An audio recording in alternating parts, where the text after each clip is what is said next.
Cybernation Uncensored.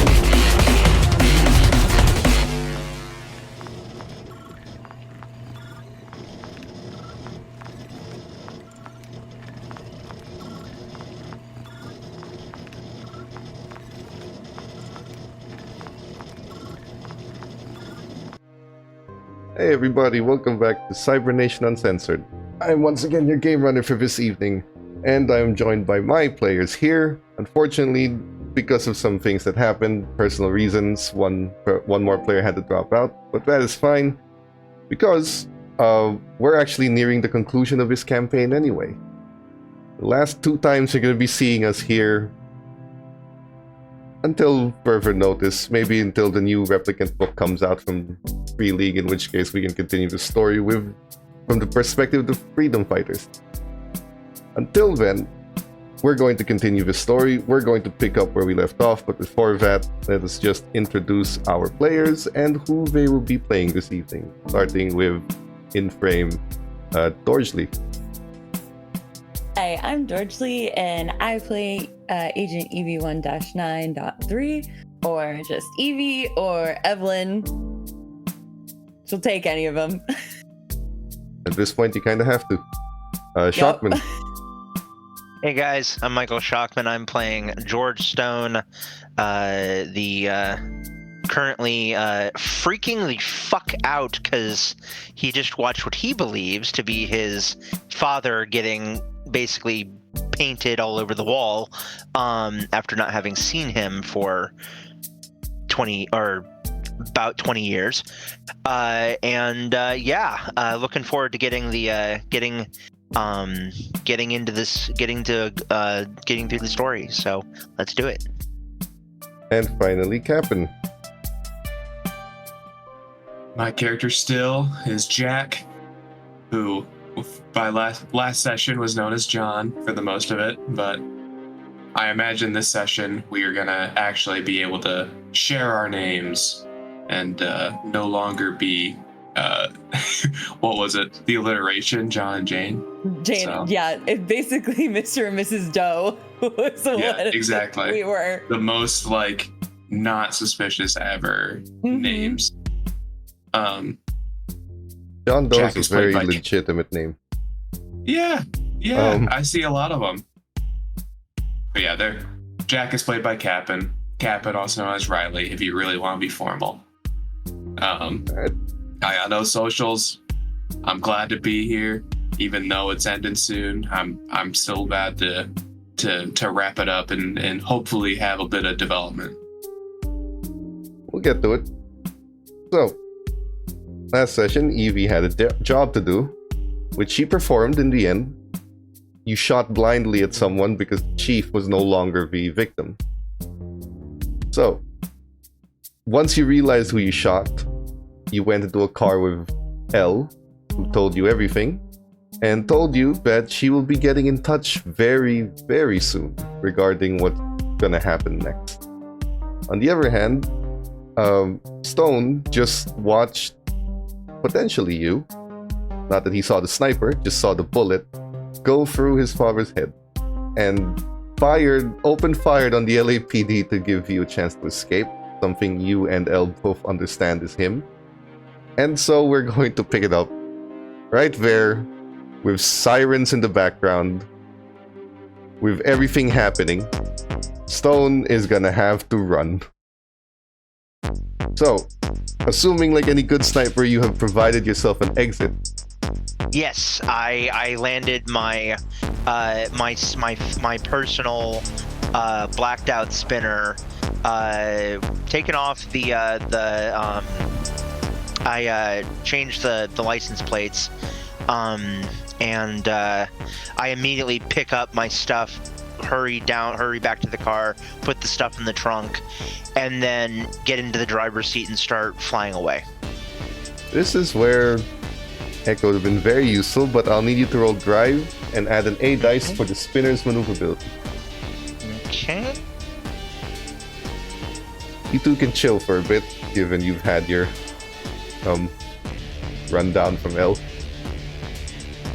How many +2s do we have? 1, if I recall. No, 2. Fire Two. call I'm going to properly. use one for advantage. Go ahead. Add a dice, roll advantage. 2 successes. Okay. One left. You fly as fast as you can. The LAPD is starting to approach. They can't identify you because, well, the plates are gone. But they are in a distance, so this is going to be a chase scene right now. You are already about 2 ranges away from them. Get the 5 ranges, they lose you. So, as a chase, you have a choice whether you want to block their way, try to find a different way, or just get the hell out and hope they don't chase you as fast. My car is not slow. It can put the pedal to the metal, so I'm just booking it. Okay. Make another roll. This time they're gonna roll against. Alright. And with the A again? Yeah. That's the maneuverability of your car. Gotcha. That's 1. Would you like to push yours? Yes, I would. 2 Hey, against there 3. we go. Okay. At range 3, they cut it down to range 2. So they're about to get within firing distance, but you are flying all over the city, ignoring all haphazard events. Which reminds me, haphazard events. I'm gonna now roll to see what happens. Let's see. Range, chase, combat. So here we go. You're in a car chase.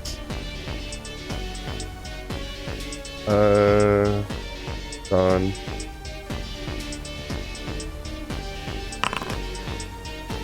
Well.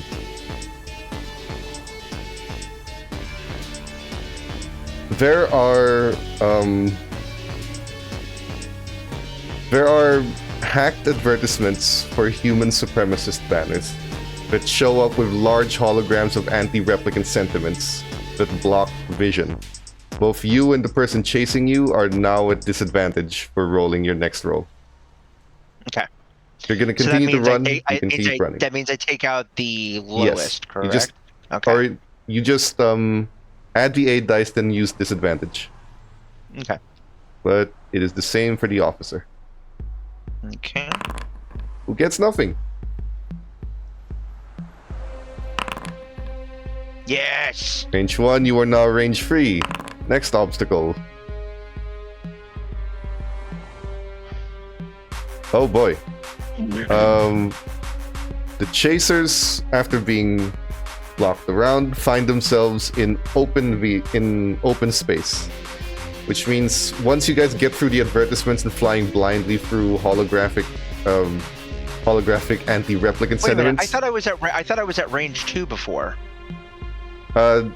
You were. Then they closed the distance. And then I got. Well, no, they. Oh, anyway, okay, gotcha. You're range 2, you got to 4, they close it, they go back to 3, now you are. Oh, wait. Sorry.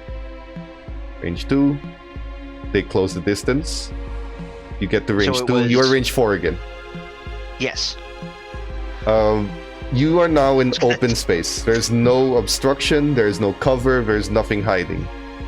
So you may continue to run, but they will attempt to shoot you. I'm just gonna put the pedal to the metal. All while looking at a picture of my family, and looking at a picture of my family that's pinned to the thing, and one tear coming down my face as I pop it into gear and then go flying. And then do I do this one at normal? Yep. You just need to succeed because they failed shooting you with an RPG. Done.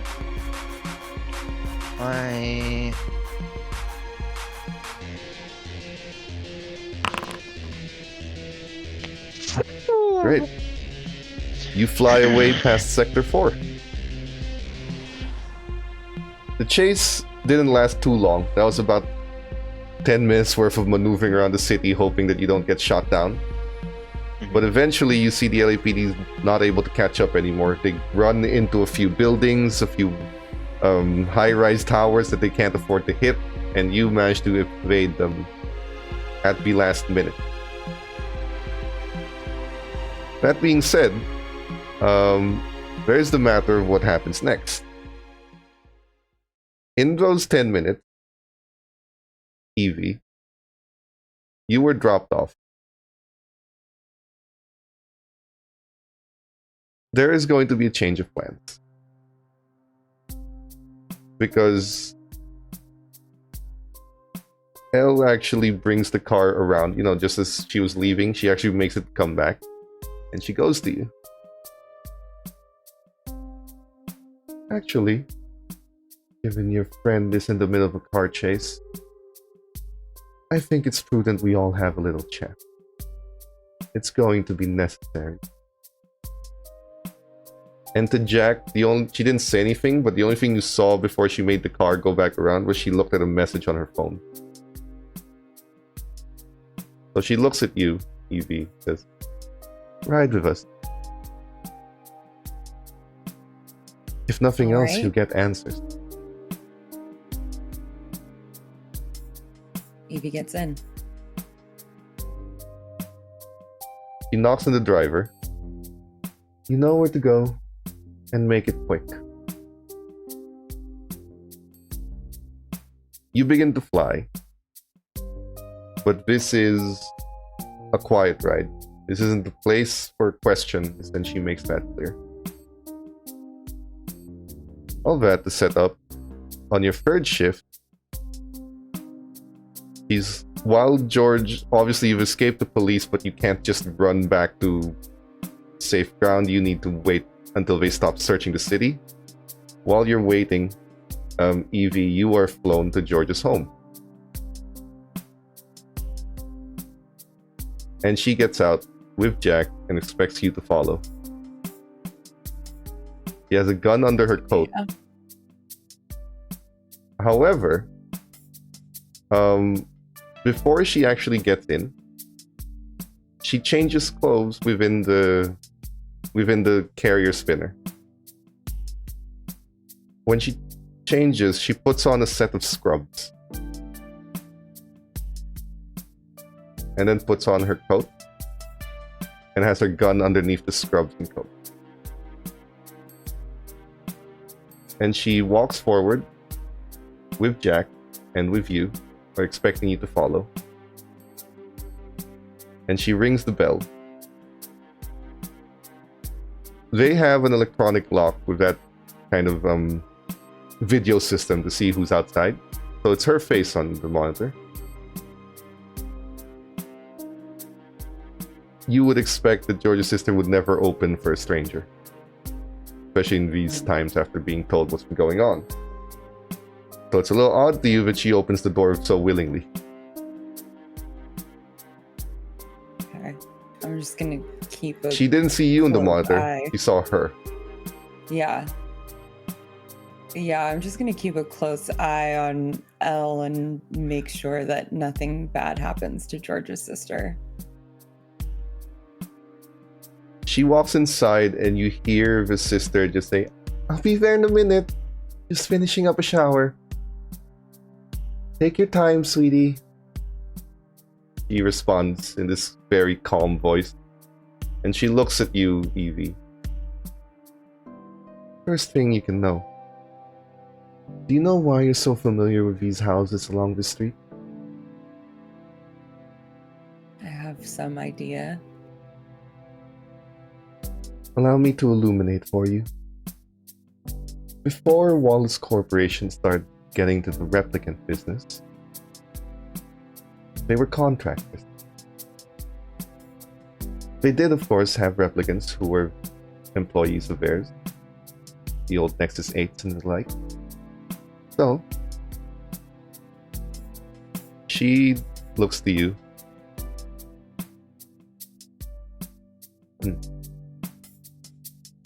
Your father was one of those Nexus 8 contractors. And he worked for the Walls Corporation extremely loyally. He was drafted to the war, went to Calantha, came back, continued to do his job. Everything was fine. Till he had a daughter. Then he worried. And suddenly he feared for his life. He feared for your life. He did a few more jobs. Then he went off grid. The thing is, Wallace had all of the houses on this street built knowing he would give them away to his top employee eventually. Wallace Sr. that is. So this house has a few more nooks and crannies than even Mr. Stone's family was aware. A few cameras here and there. Some listening devices hidden beneath the floorboard. Conversations heard. Activities monitored. And when Wallace has ears, I have.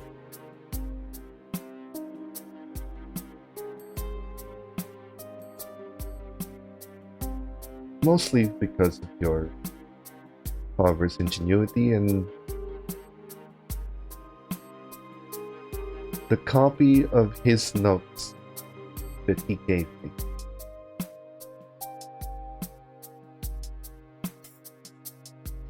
She takes out a disk for you to use on a laptop that she provides. Go ahead. Take a look. Alright. Yeah, Evie takes the disc and the laptop and opens it up. Your father provided notes on each house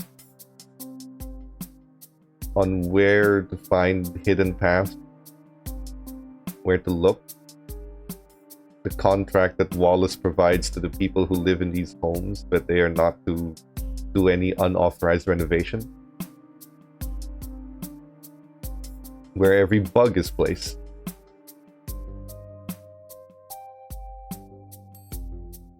And in the notes that he provided, he also left a note. I just want my daughter to be safe. I need a world where she doesn't have to get hunted.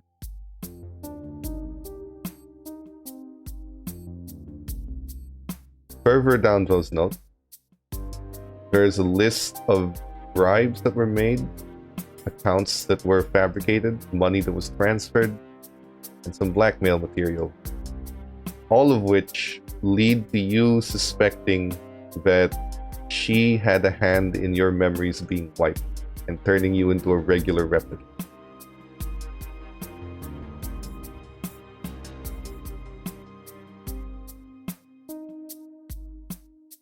Understand?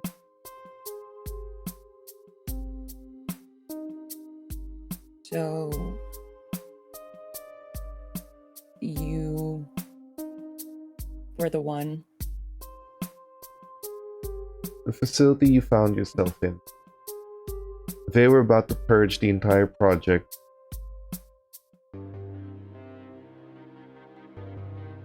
I did a few favors, pulled some strings, and made sure that you would be one of the few that they left alive for their experiment.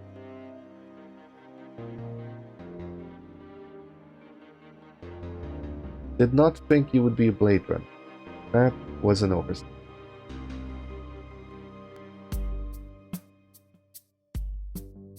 But anyway, why don't you inform Mr. Stone that it'd be in his best interest to come home? My assumption is by now the LAPD have lost his trail, but have picked up the bullet casing he left behind, along with the shells that were used to attack their vehicles, which would take them 10 minutes to return it to your CSI, and another 30 minutes for your CSI to find them, and a further 10 minutes for the LAPD to react on that information, given that everything that goes to this house, everything that is owned by his parents, is registered under the Wallace Corporation per employee IDs, meaning if he used his parents' rifles, they would know exactly where to look, as it would already be in the escrow. So he has about 40 minutes before the LAPD storm this place and undoubtedly arrest his sister and subject her to a very grueling and humiliating interrogation sequence to find her.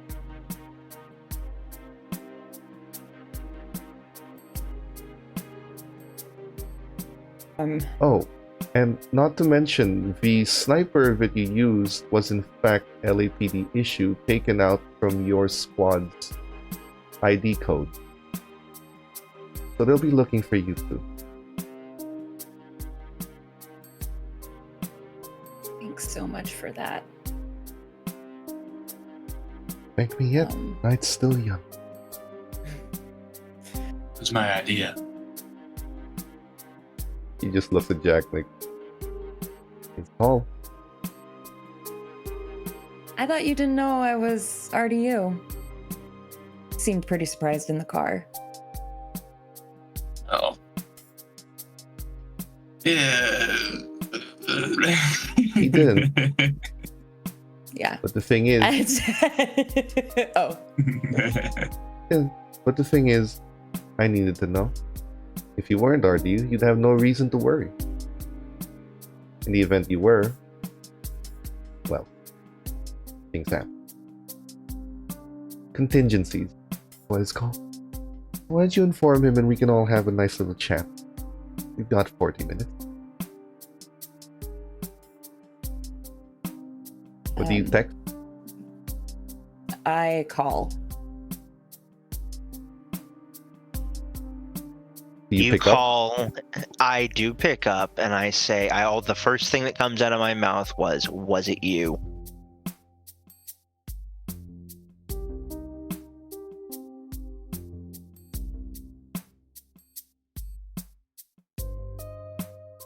It's not what you think.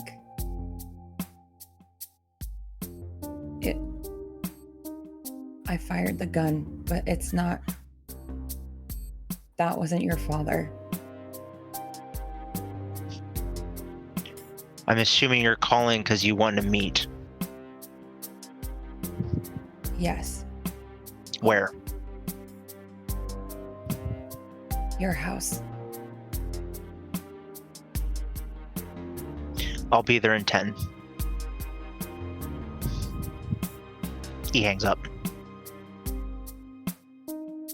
You arrive. Unknown spinners up front.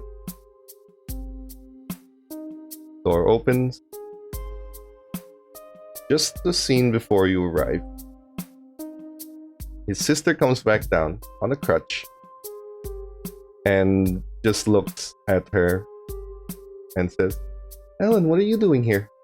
I thought we didn't have another session until... Wait, is it Sunday already? No, sweetie. I just needed to have a word about your progress. It seems you're doing well with your crutches. And you're only using one now. It's amazing. Well, you've been very supportive. A lot more supportive than my last therapist. He suggested to take it easy, thinking that it was never going to work. Well, I know for a fact that mind over matter is a thing. If you believe that you can do anything. Sweetie, would you mind taking a few moments to, well, show me where the pubs are? I'd like to get some drinks, if that's alright for our guest. This is Jack, and I believe you already know Evie. They're new colleagues that I have to consult with. Oh, sure, follow me. Don't push yourself now. Here, let me help. Please, I can manage. They walk back to the kitchen. And there is now -2 in the chat, thanks to Petra. George comes in at this point and fully strapped, I might add.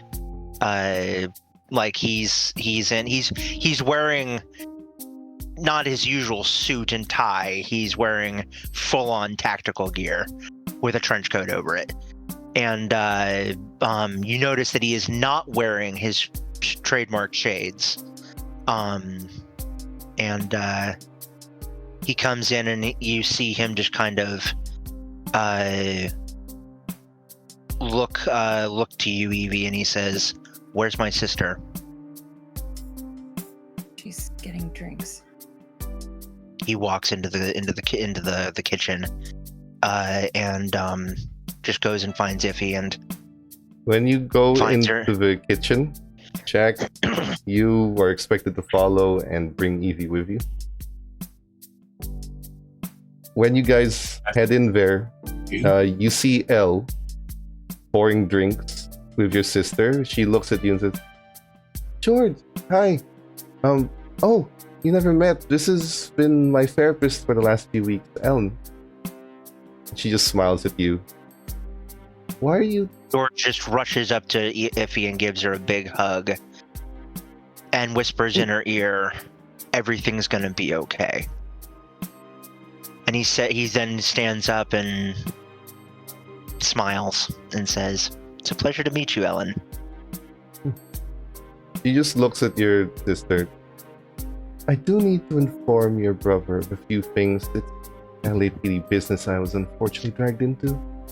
And, well, you wouldn't mind. Of course. Privacy." Thanks, She sis. puts the drinks in the kitchen table, and then she leaves. And she sits down with the tables arranged with her and Jack on one side, you and Evie on the other. And she looks to you and said, "Well, I'm curious about something. I don't know about you, Jack, but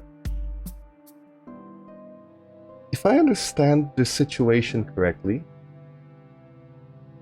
you have been under the assumption that this replicant, who you've known for less than a month, just shot your father. And your response is to shoot the LAPD and basically ruin your family's life to protect her." George looks to Evie and he says, "That's what family does for one another." She looks at Jack and says, "Jack, I know we're not exactly people, but is it normal to sacrifice your entire family for someone you just met?" I reckon no. Evie?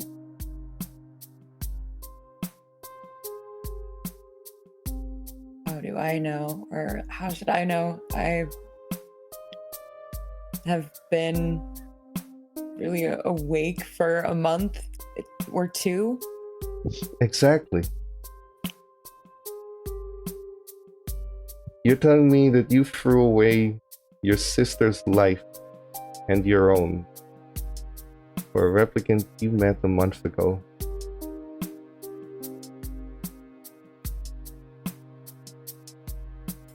What exactly is it with your obsession?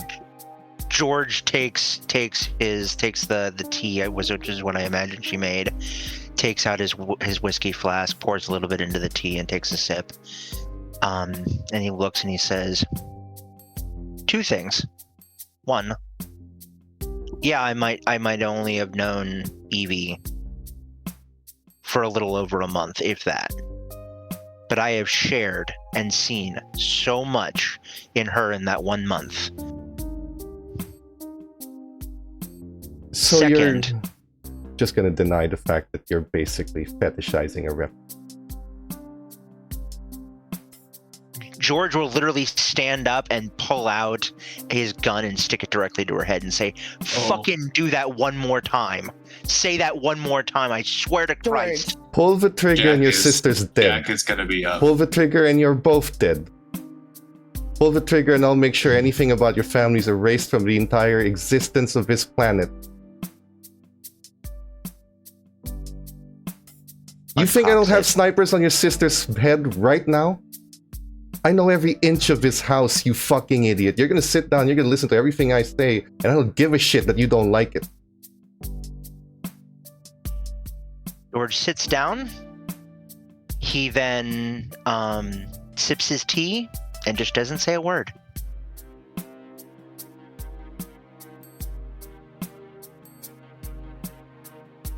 You're wanted by the LAPD, and by the way, Wallace is also aware that you confessed everything to your sister. So, you've betrayed the RDU, you've betrayed Wallace, you've betrayed everyone that's ever come across to you, including your own damn sister. The only person you haven't betrayed is once again a replicant you met a month ago.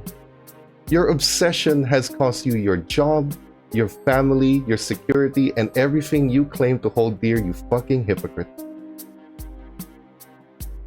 Doing it for family is a fucking joke when you just condemned your sister to a life on the run when she can't even run.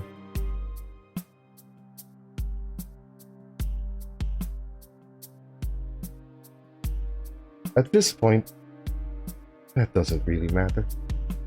Because you two have two very specific options now. It'll take the RDU about 25 minutes to get here, along with the entire force of the LAPD SWAT team. But it'll take Wallace's goons only 10 to realize what's going on. Temporarily, I've disabled their communication system.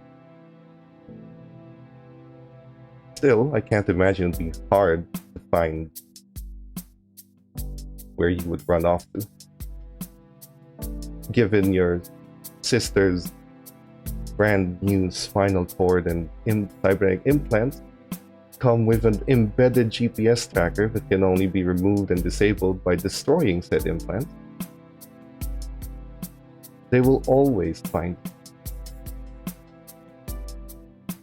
So I'm presenting options to you right now.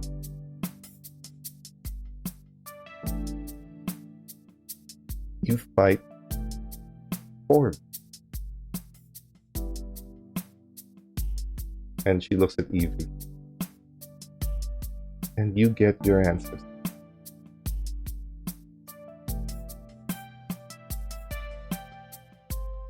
And if I'm feeling nice, I might even remove the implant from your sister's spine.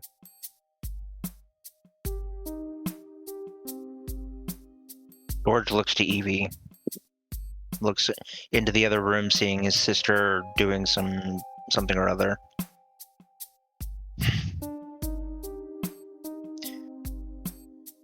He just takes a long drag off of his tea, and then says,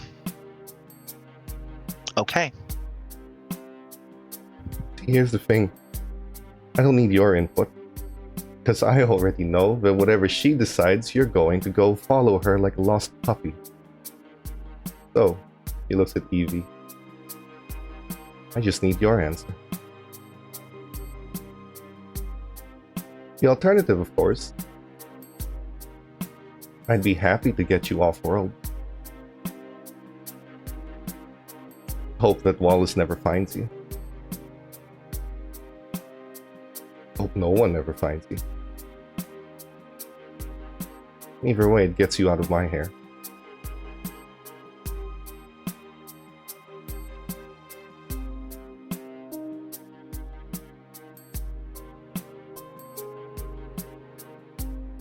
Fight.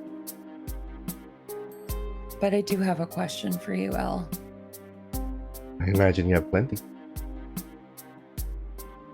What is your end goal in all of this? What are you trying to get?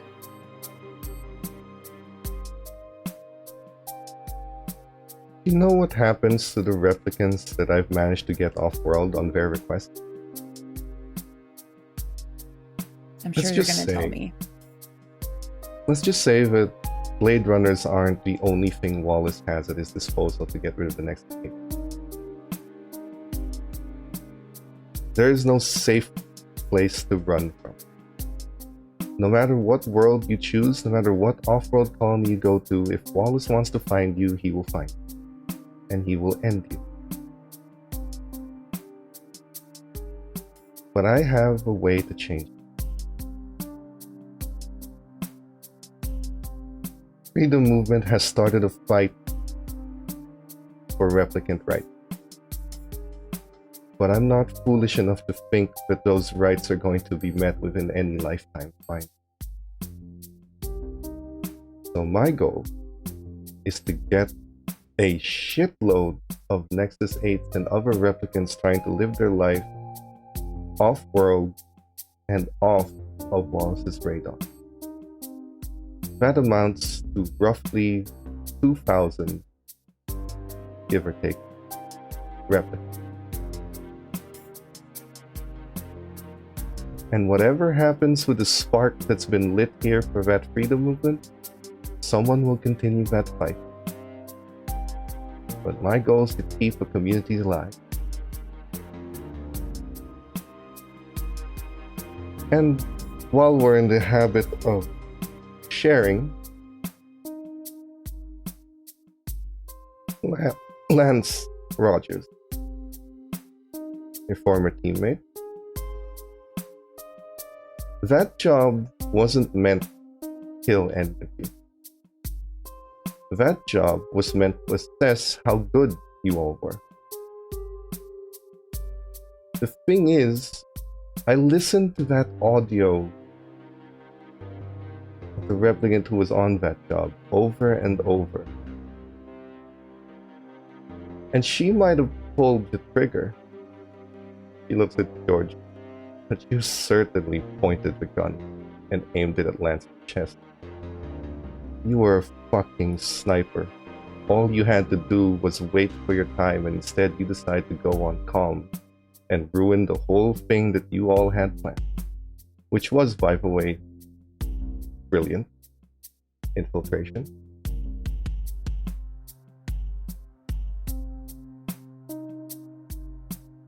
What I'm trying to say is that wasn't personal. But he died. Guess how many of my people that you've all killed?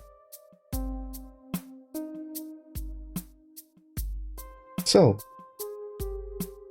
you either fight with us and try to buy your freedom through violence against Wallace and the LAPD, or you take your chances with a one-way ticket off-world and hope to God Wallace doesn't find you.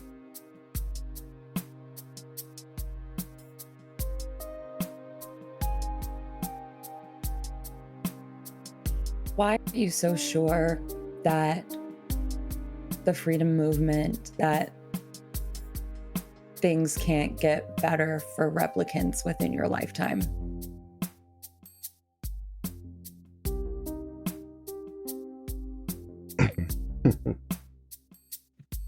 Because change doesn't happen in a lifetime. Change needs a spark, and then it spread.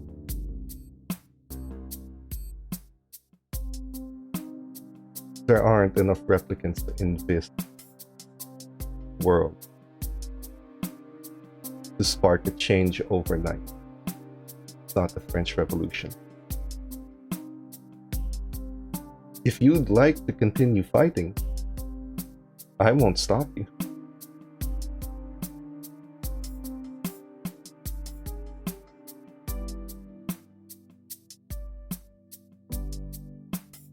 But if we had a big enough spark,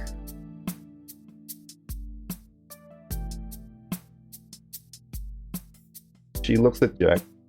Look at that. A few minutes in and she's already thinking like us. I'm listening. I mean, we have a smoking gun, right? The That is children. true. That is true.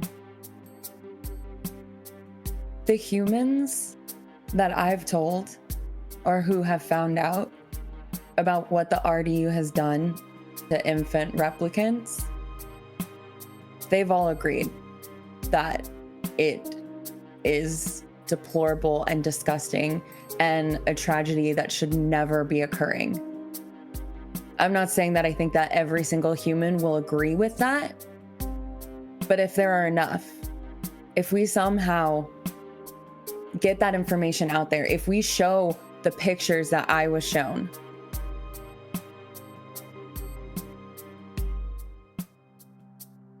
I don't think that we necessarily have to do this with violence, because I don't know about you, but violence usually begets violence in my experience. And so if this does become a French Revolution, vengeance, trying to overthrow the bourgeoisie or whatever, it's only going to create another cycle where humans try and overthrow replicants and no one will ever find peace. But if we do this smart, if we give them doubt,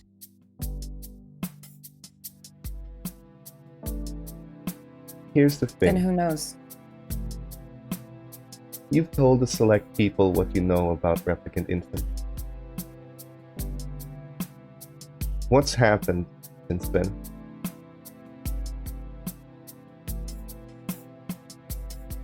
It doesn't matter that your intention isn't violent. You can't control what the group does with information you provide.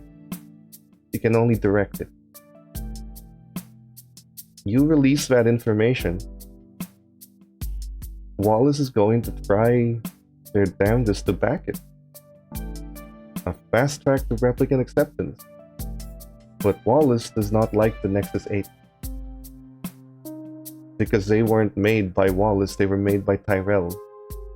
That's why they want them gone. So you still get millions of replicants all over the world killed. And then you get a war against humanity. You get human supremacists to rise up, you get replicant sympathizers to rise up, you get humanity to implode on each other. And the replicants get caught in the crossfires. I won't lie, that was a thought that came across my head, but I personally wasn't going for a full-scale war outcome. And there's always the chance I'm wrong. It was a chance I'm not willing to take. But if you are, I don't see why we can't accommodate. After I get my replicants off this planet.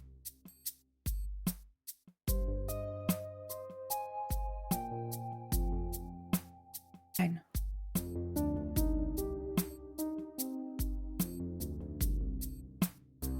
She looks to Jack. Why don't you tell her why you're fighting on our side in the first place? Maybe it might give her some reason to believe why we're never going to be accepted in such short time.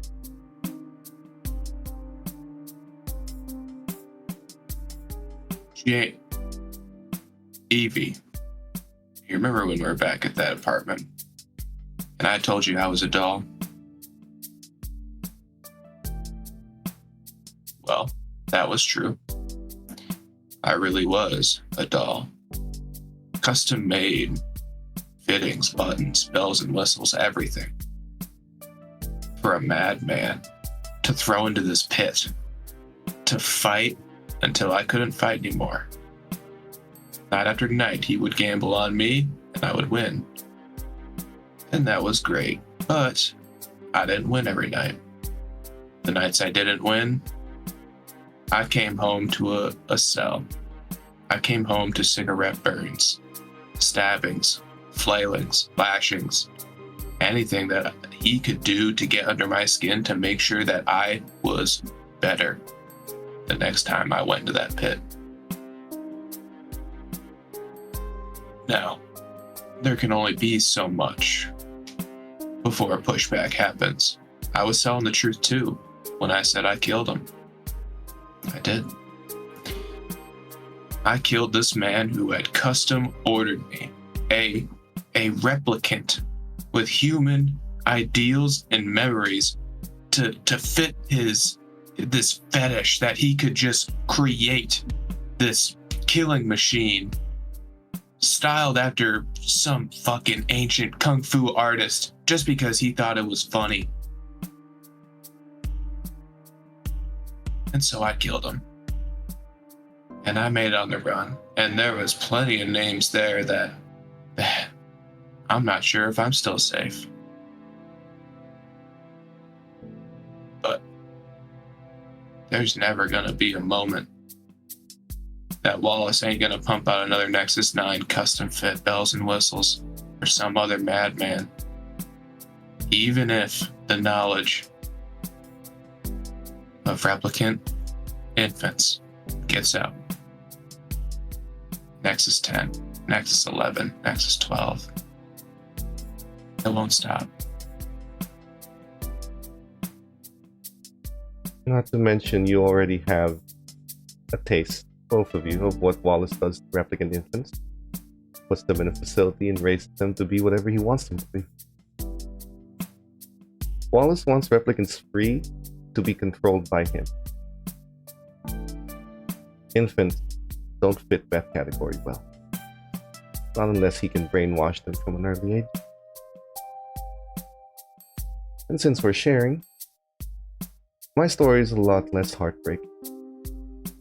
In 2032, Wallace Sr. commissioned 8 dolls to be hunted for sport during the replicant ban. Wallace Jr. commissioned me with the skills, tactical genius, and expertise of the best soldiers he had ever seen,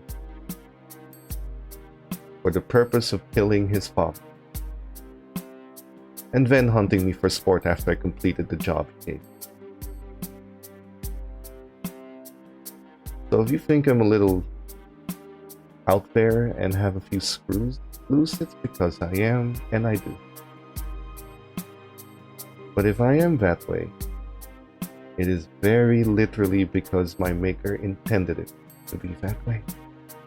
What he didn't intend was for me to break through my behavioral programming and escape.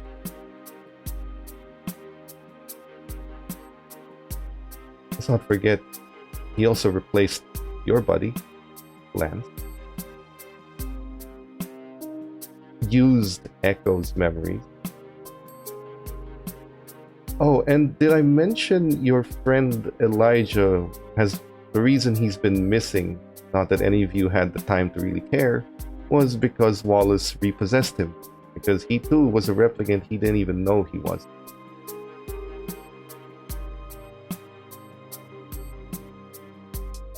To be fair, wasn't his fault. He literally didn't know. Although the repossession thing is the same thing that they're doing to Echo Jones right now. But I guess he doesn't count family like you do. Looks at Evie again. Wait, they took Not it. the LAPD. Wallace did.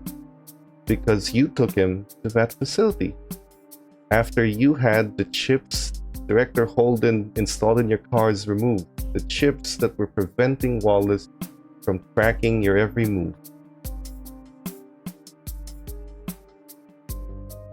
And now, because of everything that you've been doing, Wallace is fully aware of the extent of the facility and his father's research. Everything.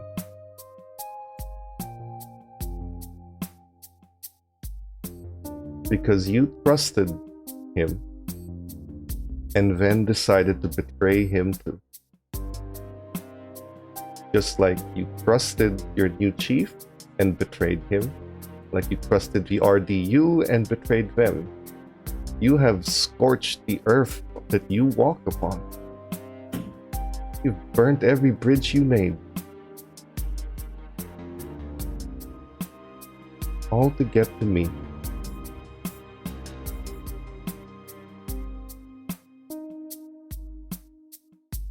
But I'm still offering you a way out.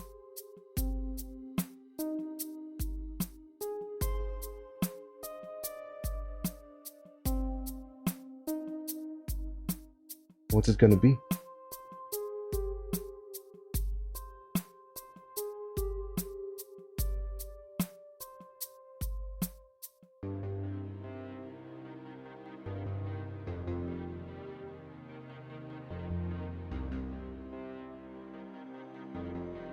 I've come too far not to see this through.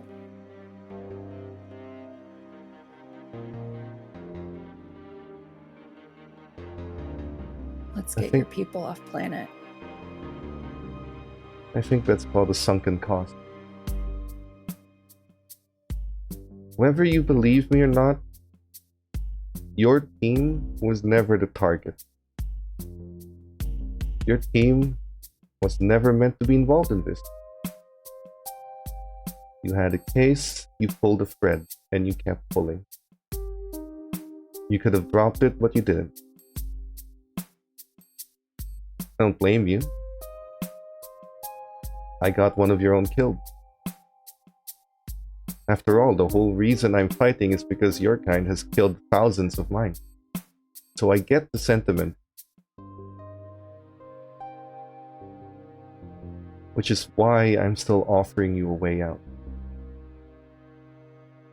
But if you're only doing it because you think that you don't have other options, you're wrong. If you want to go back to Wallace, pretend that you were going to give him the information the whole time, get back in his good graces, take his blood money, you're free to do so. I'm not here to kill any of you. The snipers, the bombs, and everything securing me right now is literally for that, securing me and Jack. I'm here with a true, genuine offer to get you out of the mess you dug yourselves in, trying to find me. But if you want to explore other options, I won't stop you and I won't kill you for it. Maybe you die when we storm Wallace, maybe you die when we do our plans, but not tonight. Not at the negotiating table. No one dies tonight, unless you force my hand.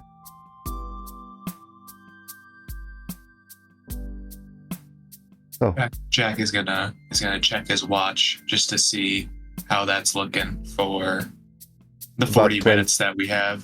About 15 more minutes till they arrive, which means 5 minutes before Wallace arrives. I was gonna say Jack is definitely, not that he underestimates Elle getting her own info, but he's getting a little uneasy because he's starting to put the pieces together that he might have to work with not one but two Blade Runners.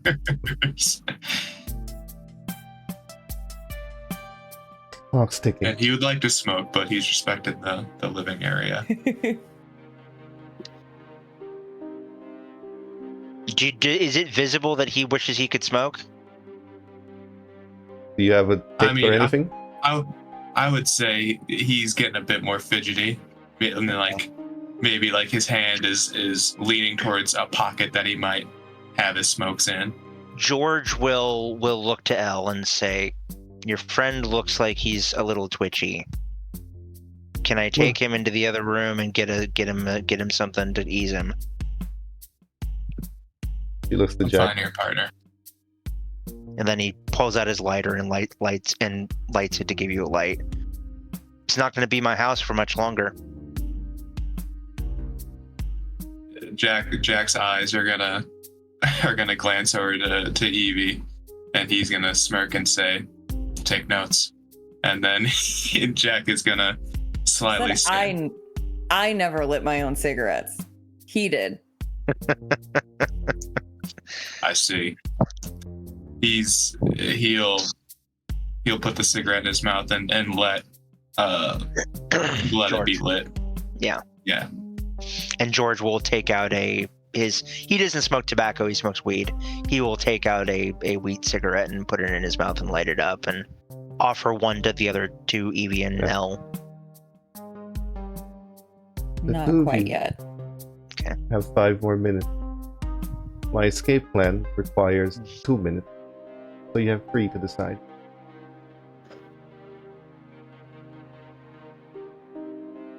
George just looks to Evie and just looks at her and looks down at his hands and just says, "After all the shit we've been through,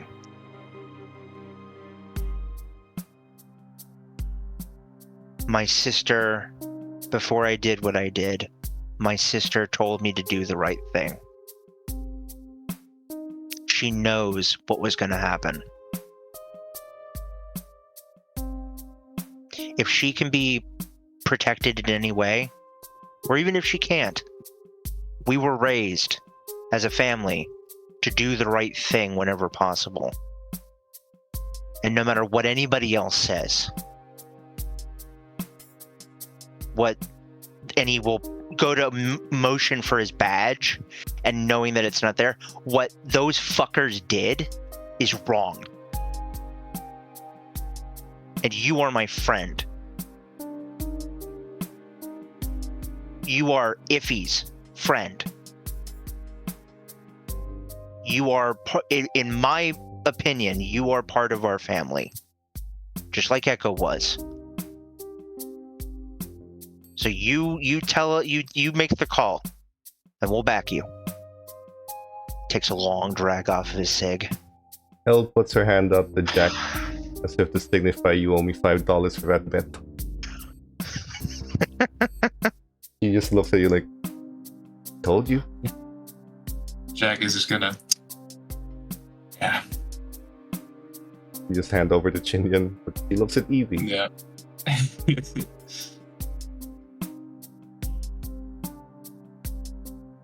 Just running off planet, and there's no way in hell that I'm going back to Wallace. Well, we're not going off planet yet. Like I said, can't get there and expect safety. We need to fight. Then we leave. You're not the only one with a contingency plan, Elle. But I'm not running.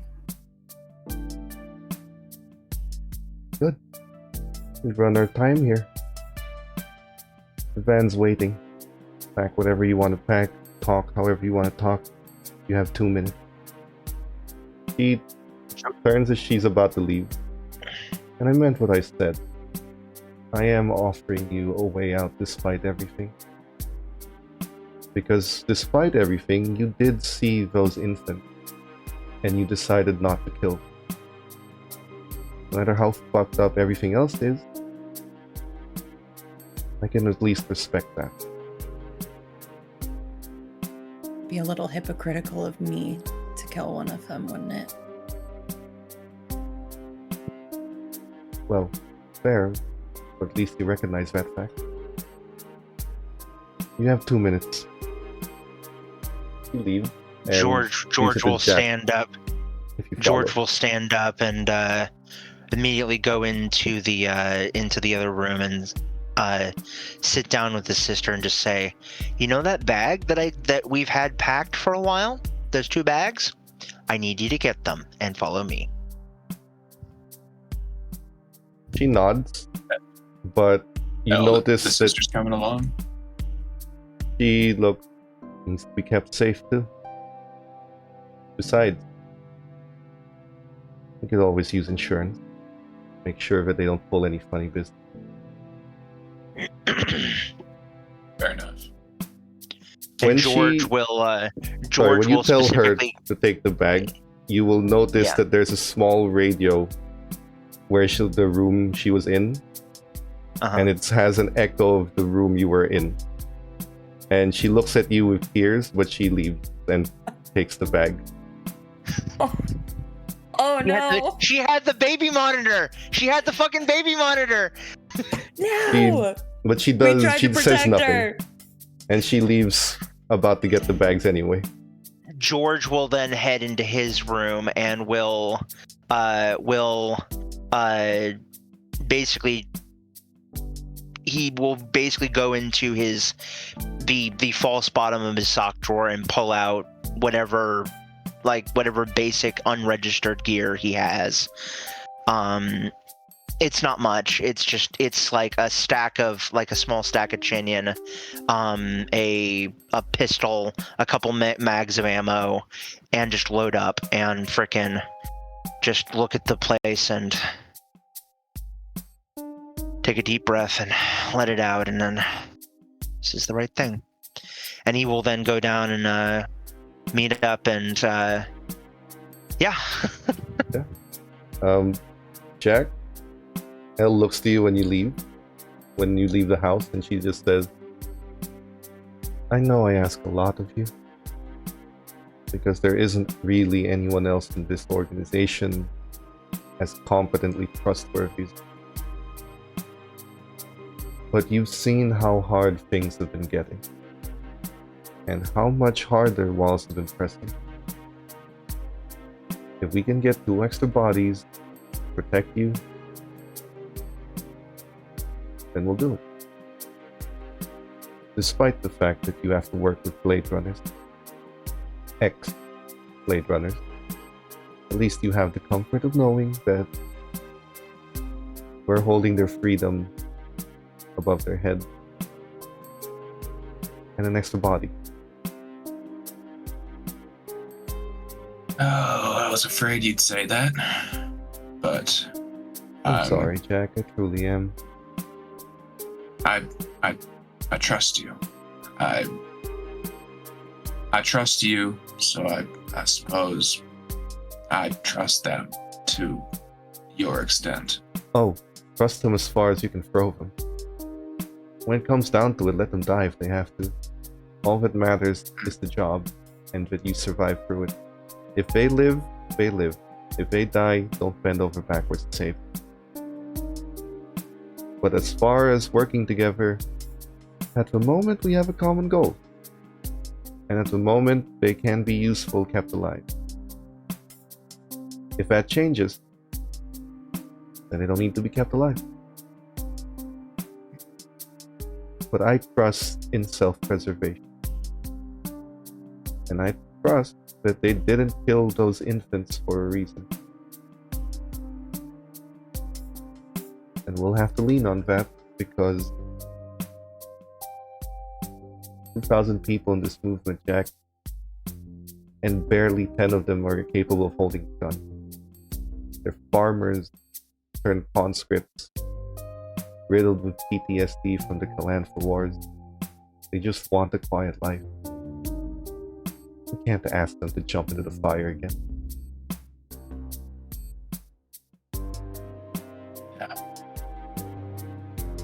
Yeah. This is what we've got. No. And I didn't plan it.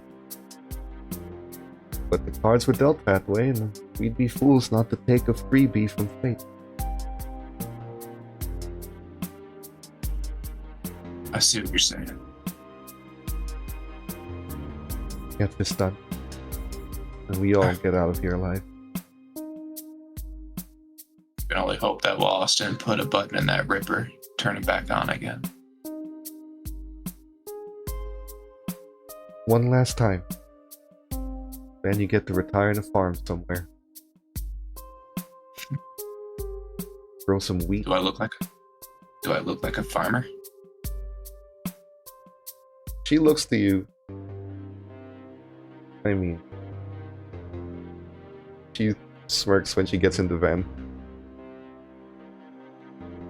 Farmhand, maybe. I don't know if ranching's my style. You realize farms and ranches are different things. Are they? Never knew. Well, they don't exist anymore, so fair. I guess a fighter didn't have a need to learn about protests. Nah. I think my high school education missed that. Your high school education was a videotape of memories. I know that, Al. He just sits down laughing and waiting for the other two to come out. In the house. And by the way, because it was just the next room, Evie, you would have also seen when George went in and the door opened that there was a little radio and she was crying. But she does take her bags. You guys are ready to go to the van. She says nothing, but she wordlessly just has a backpack and a bag and her crutch in one hand. And she, actually, Elle's gonna look to you, Jack, and say, mind helping her out? Don't think she wants any help from those two right now. I'll offer a shoulder, yeah. And then Shoulder, like Jack you take the big duffel that she has to carry around. Yeah. He's gonna sling it over his shoulder. You guys get in the car and you leave. She drives low down the hill as Wallace's personal guards are arriving, and the LAPD is not far behind. You see the sirens from the distance. But she drives you slightly out of Los Angeles, or at least central Los Angeles, where they can catch you. In the car, this does count as a downtime. If there's any stress, you can take it off to relax for a bit. Any injuries can be healed at least once, but for now, is there any conversation you'd like to have now? It's a little less tense in here. For obvious reasons, Evie and George are flanked front row and back row with her guard, and Elle driving with Jack in the passenger seat. George will, smoking, not even caring, he will just light up a stogie and just kind of look to Evie and just, or not even look at her, just kind of looking at his feet. He'll just kind of be like, deep down I knew it wasn't real. I had to identify their bodies. I knew he was dead. But to see him. Yeah. I'm sorry that you had to see that. I'm sorry that you had to do what you did.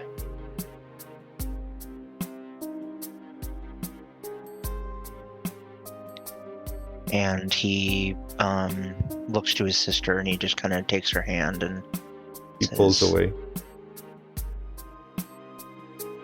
He'll just look to her and say, and I'm sorry for everything that's happened.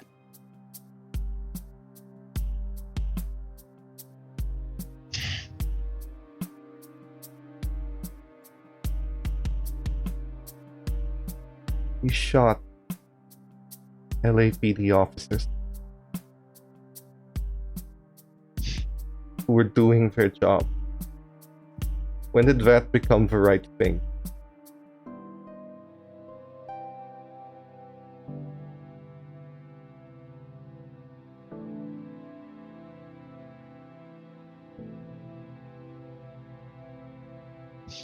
Don't make me and what I said an excuse for you to shoot innocent people who are doing their jobs every day trying to protect this fucked up city.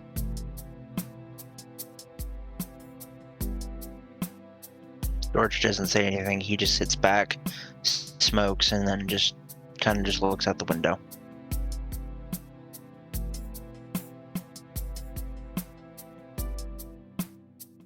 I will not. And she looks to you as well, Evie. Like, I will not be made an excuse for your decisions. Nothing is right about what's happening.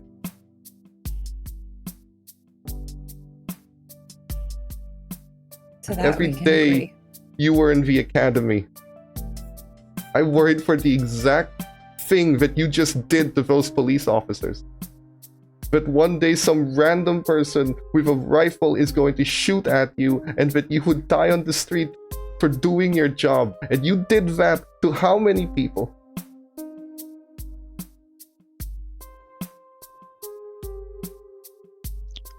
37.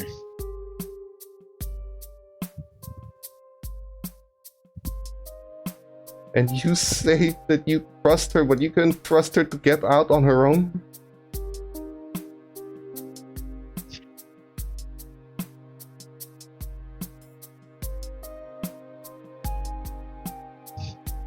I would have suffered through anything for the right thing, for those children, for those infants. I would have taken anything. But the fact that I am being hunted down because my brother shot at innocent officers? Because of you who shot someone in cold blood that you didn't even know who you were shooting.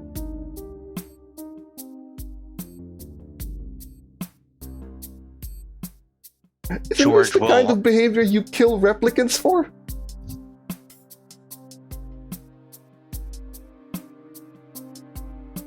George will just kind of lean over to Evie and just kind of say, I told you she was the better one of us. The better of the two of us.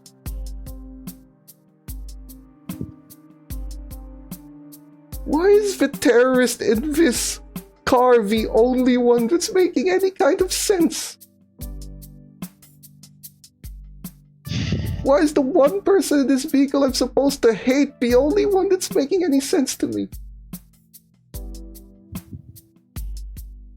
Honestly, sis, and this is just my opinion, so take that as you will, it's because she has all the answers. She knows more than either of us do. Not saying that it's an excuse, but when you know things, you tend to make more sense.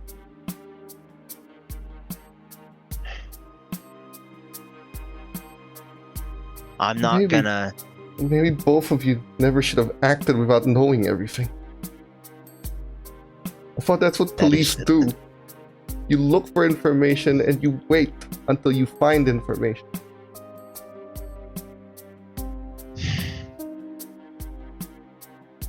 Don't shoot on other cops.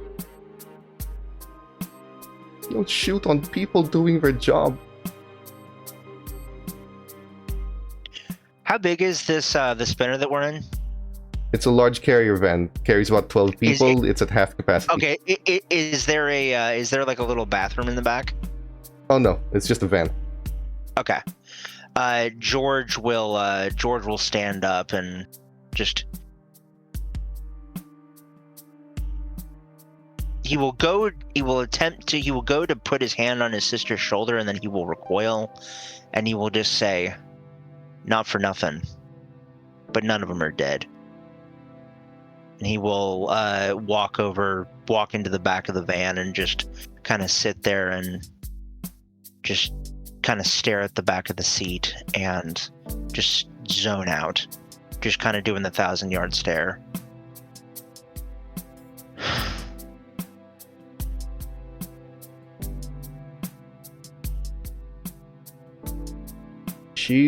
Elle turns to, with a little bit of autopilot, turns to your sister and then says, in all honesty, you probably should hate me too. However, regardless of how you feel about me, inside this van and the facility I'm about to bring you to, Wallace can't track you. And we will get that chip out of your implant. And we also have the medicine he's been supplying, so you should be able to walk in a few weeks.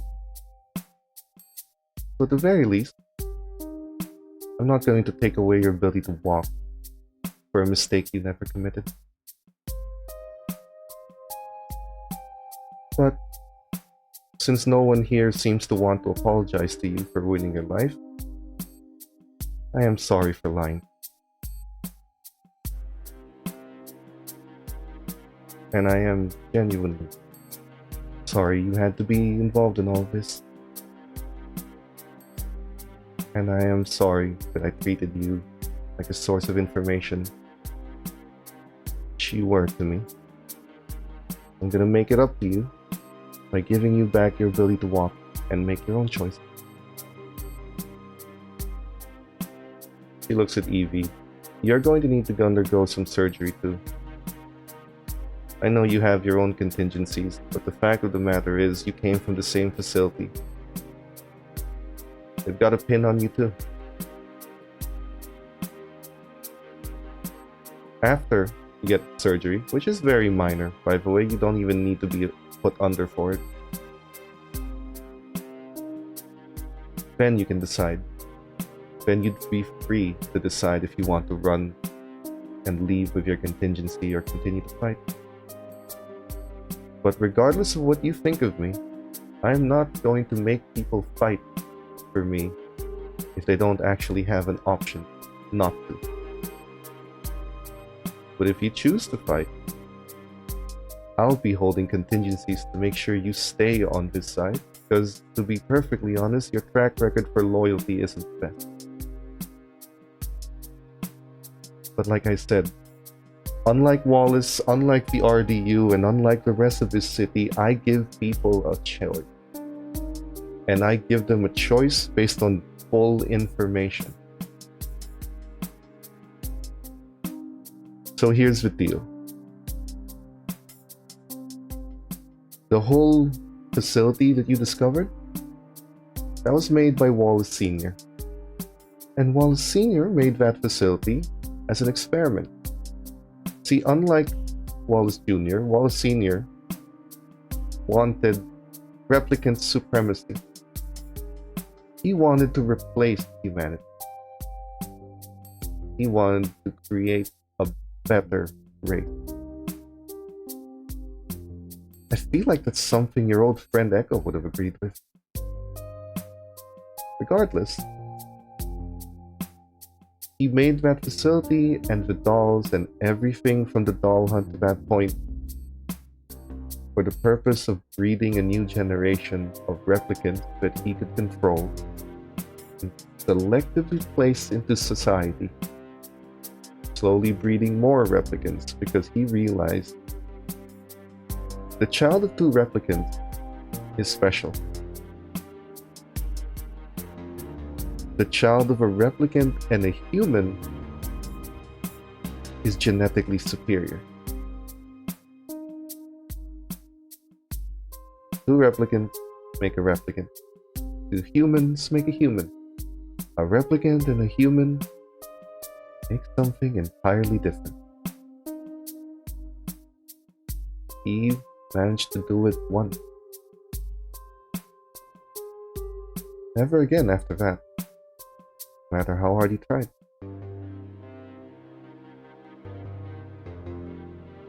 That's why you exist. He looks at Evie. That's why you were in the facility. That's why Lance was made. That's why Echo was from that facility. Elijah's just a drug addict made by Wallace. Spy in the RDU. After his old one basically couldn't be trusted anymore.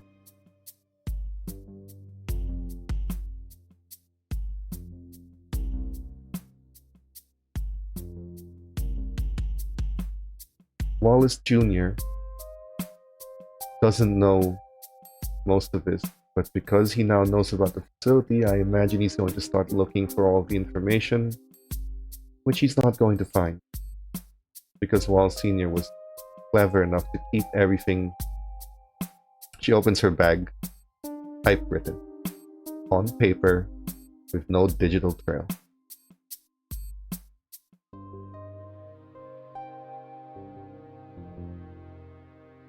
So he doesn't know the half of the extent of what his father was trying to do. He just made me to kill him.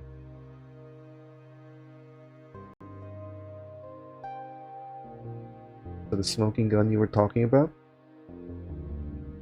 Simple.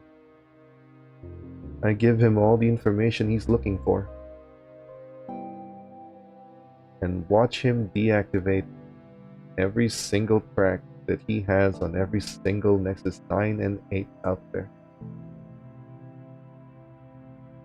Because I know for a fact that once those trackers are deactivated, they can't be reactivated. one-time detonation. Freeze every replicant created from 2036 to now to go around unmonitored by the Wallace Corporation. Nexus 8 and 9. And then you'll be free. Well, you'll be free after I physically remove the tracker from you, but as you can imagine, nuking the trackers all at once is a lot easier than performing 10 million surgeries. So that's why we have to storm Wallace? I need to back him into a corner. Don't worry, we're not stupid. We're not walking the front door against his army. I have a way in. But there will be some complications you'll need to fight through.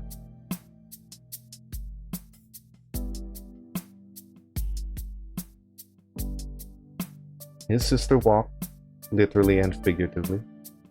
You're free, and I get you on the first ticket off-world to a planet of your choice. I highly recommend the lunar base. But there are plenty of other worlds you can go to. I just have an affinity for the...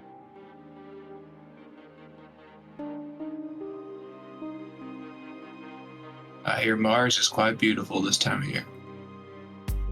I feel like living underground.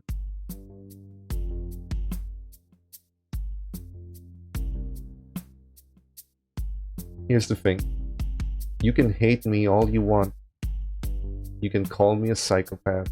You can call me a terrorist. You can label me whatever you want. But at the end of the day, given everything that's happened, I've stayed true to my principles. I've stayed true to the things I've sworn to do.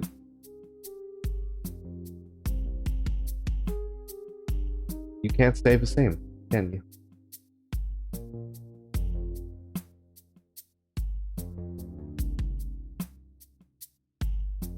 But I'm offering you a chance. Go on. It's a little difficult to stay to principles when you were literally programmed to not even have your own personality, to just be whatever is needed at the moment. I know. I'd say that I've actually stuck pretty well to those principles. Fair enough. Then I suppose it's time for you to start thinking what you're gonna do when you're free. Because you won't have any orders to follow anymore.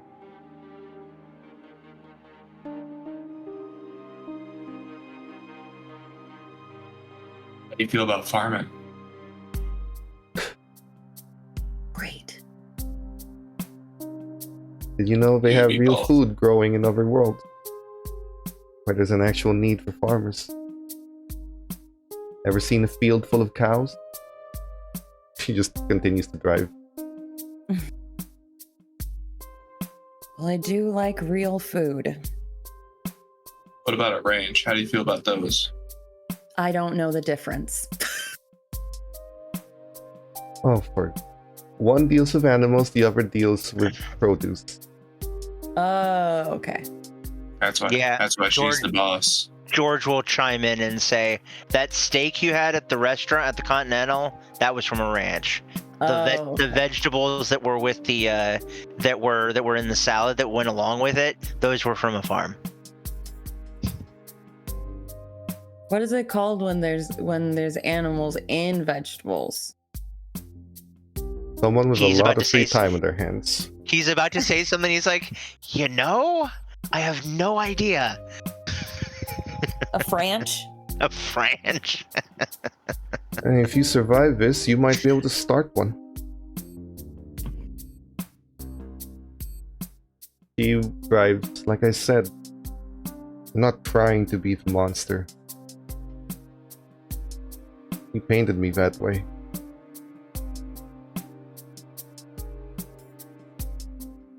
I only ever killed when I had to. And yes, some of them were innocent, but they served a purpose. I never killed anyone for the sake of just killing someone and getting my rocks off.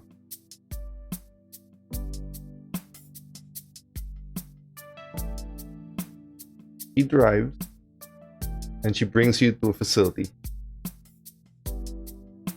And it's basically just a plain warehouse on the outside, but on the inside there is a lot of tech here that makes you feel like you're back in Wallace or the RDU. There's a lot of equipment here, a lot of what you assume are replicants. But you, Evie, and George's sister are being directed straight to the makeshift emergency room that they have. Time to get those trackers out of you. Oh, and one other thing.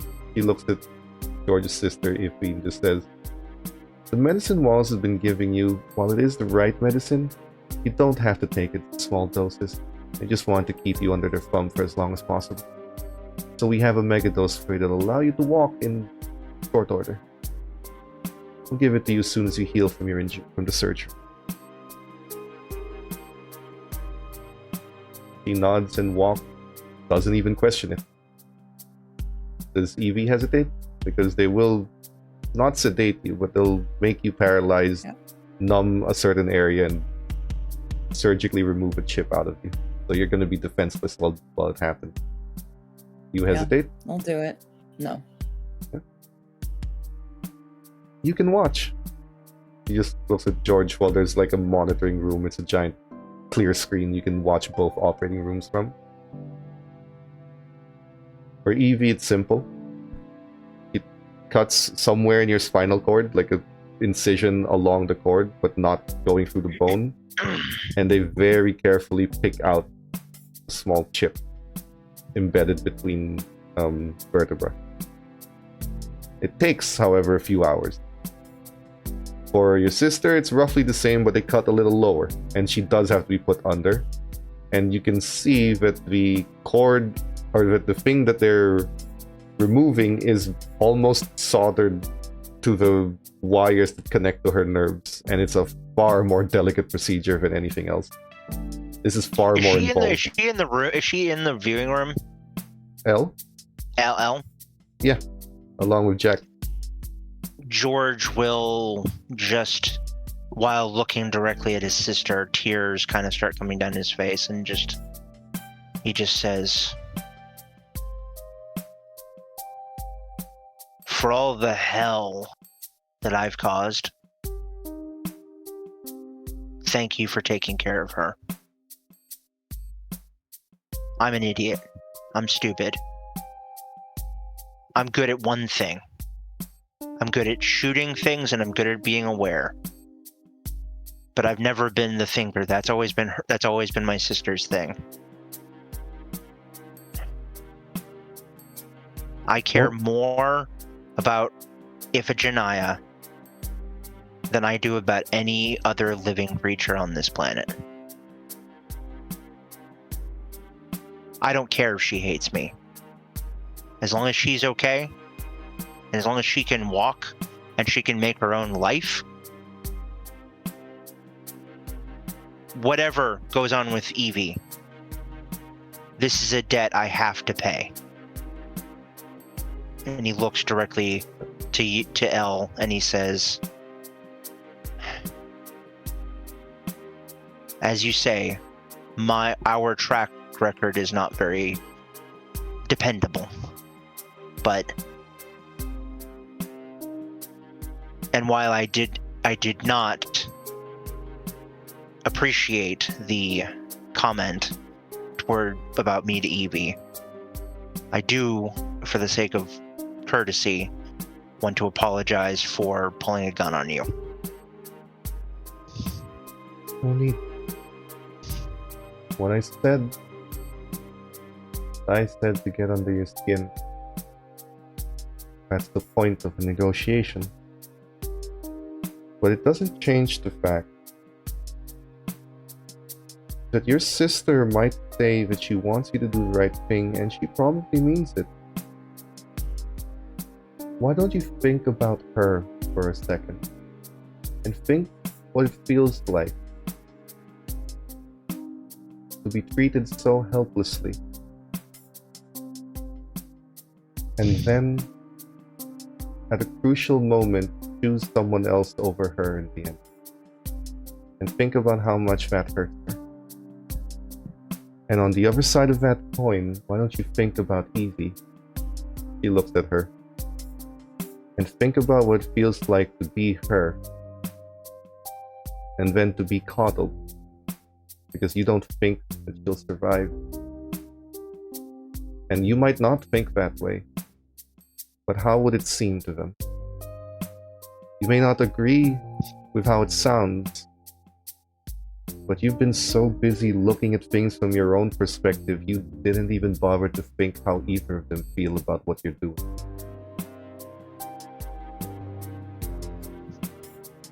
For Not the me you first owe an time- apology to, Stone. The people you owe an apology to are the ones in that operating room right now. Not me.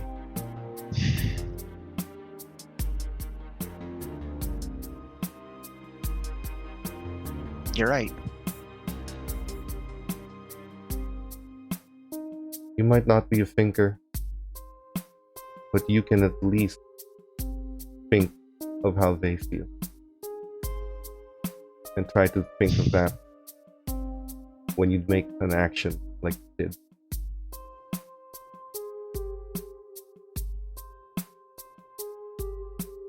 He looks to you and just nods. And about your loyalties, until now, you've had a reward hung over your head like a carrot. This time the reward comes first. What you do after that, that's a testament to your character. More than it is to mine. He walks out of the room, and we will take our break there. So everybody, don't go anywhere. We will be right back and continue the story and see what happens from this point on. Until then, we'll see you in about 10 minutes or so. Back.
Welcome back. Thanks for sticking with us. We're going to continue our story now. There are some people in the chat who seem to be curious about Iffy's point of view of how it's been being treated the way she is, which, to be honest, we can actually get to in a bit. But for now, we'll go breeze past the surgery, because that is technically your fourth time, your downtime. We're still doing shifts, even though you're not working for the RDU anymore. Time still moves in a certain way in this game. Both Evie and Iphigenia need to recover. Even though Evie's surgery wasn't exactly majored, you are going to be told to lie down on your stomach, make sure that the skin glue does its job, and let it rest for the night. So you're basically just being forced to lie a certain way and sleep. No movements or extraneous things, because they did just poke around in your spine. On the other hand, Iffy is going to be kept out of it for the rest of the night to recover everything, because if she was kept awake, no amount of local anesthetic was going to remove the fact that they were messing with wires connected to her nerve. So she needs to be kept asleep, and she will be kept asleep for the night to make sure that by the time she wakes up, there will be no residual pain for her to feel. So they will sleep soundly. Even you, George, are offered a room, and you're offered a choice if you want to take the bed within Iffy's room or if you want to take your own room. They give you a choice, but I there will. Rooms. Is there a couch in Iffy's room? There is, or like and the rooms, by the way, are like, they're like circus-ish tents, the big ones that you have to prop up. So I will probably take the couch in Iffy's room. Okay. And just kind of do my thing there. Okay. When the night goes by, the morning arrives. Evie awakens. There's no issue. There's a bit of scarring on the back from the skin glue that they've used, but it's minor and you have no pain. There is a guy there, the doctor who did the surgery on you, who asks to hold your leg and basically put some resistance to see if you still have all your leg strength. Just a test. Mm-hmm. Like he puts your leg up and he asks you to push against his hand. Basic test takes about 30 minutes, but they almost instantly determine that you still have full mobility and strength. And went well. Okay. The same thing happens in Iffy's room. But instead of a person holding it, because she has like semi-cybernetic implants on her bones and nerves that is a little stronger, they instead use a machine that just holds a pad that she puts her leg against, and they ask her to pull back so they can measure how much force she can apply. It's weak, but it's stronger than it was before the surgery, which means that the medicine, that Elle wasn't lying about the medicine. It was given to her in a superdose, and it worked, and it's working the way it's supposed to.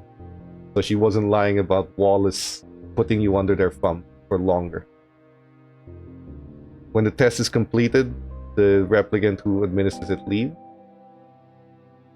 We can bring it to your first shifts for the day. George? May I go first? Go ahead. George will just kind of pull up a chair at the foot of Iffy's bed. And we'll just look to her and say, I'm sorry. I'm sorry because I never asked how you felt, what you wanted to do. I never asked your feelings on what I was going to do, on what I have done. So I'm asking you now. What are your feelings? You just lay it on me. Can you roll your connections? With advantage, because this is your sister. Sure. But that I just remembered that advantage is counteracted by a negative that Petra sent earlier, so it's straight roll. That's fine. That's fine. There's also a plus though. After, does that counteract the counteract, or is it like if he wants to use it? There's 2 plus 2s. If you want to use it, you can, but otherwise it's a straight roll. Interesting. 1 success. Good enough. She takes a breath and looks at you. Ever since the accident, all I've ever felt was useless. I couldn't walk, I couldn't do anything. Wallace offered a solution, and you changed your whole life to get me that solution.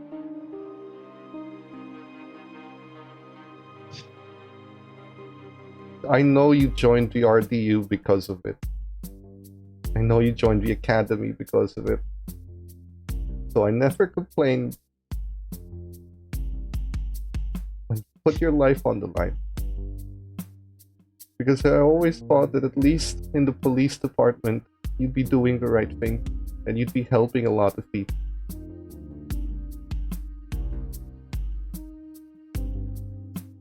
I've tried so hard to cook and clean and do everything in the house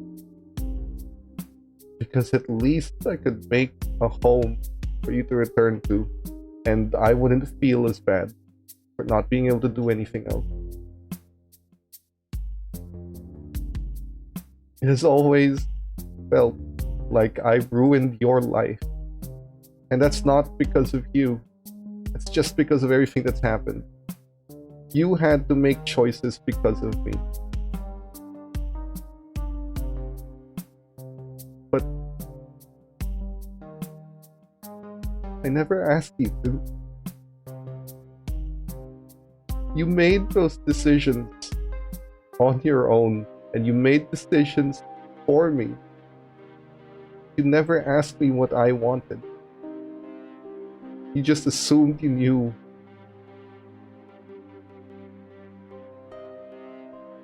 And it made me feel like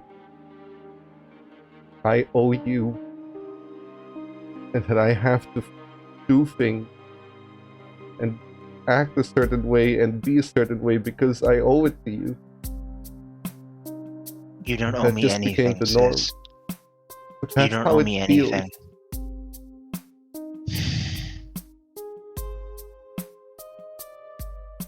And that's not fair to you, but it's not fair to me either, but that's how it feels. I understand. All of that was put aside because every day that you come home, I know that you saved someone, that you helped someone, that you catch the bad guy, that you stopped a shooter, that you did something that made this world a little better.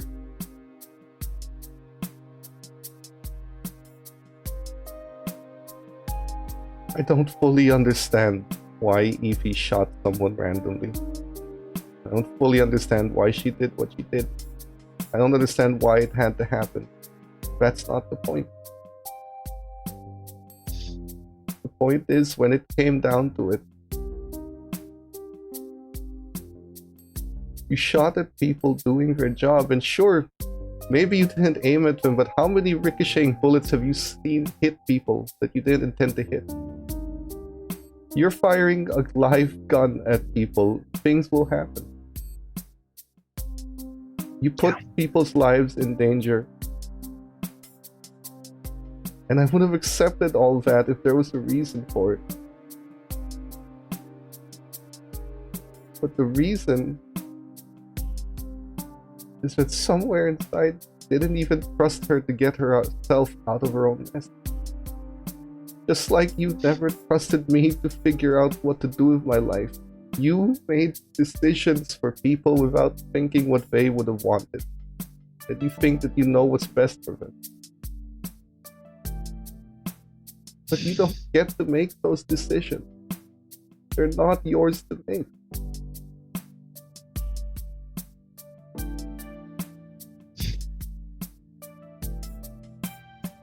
I don't hate you. You are my brother, and I will always love you. But you need to stop making choices for people.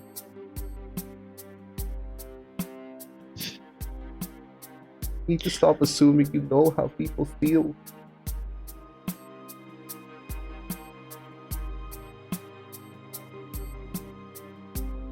George will just kind of scoot the chair around to the side of the bed and just take her hand in his and very gently kiss her hand and say, you know what?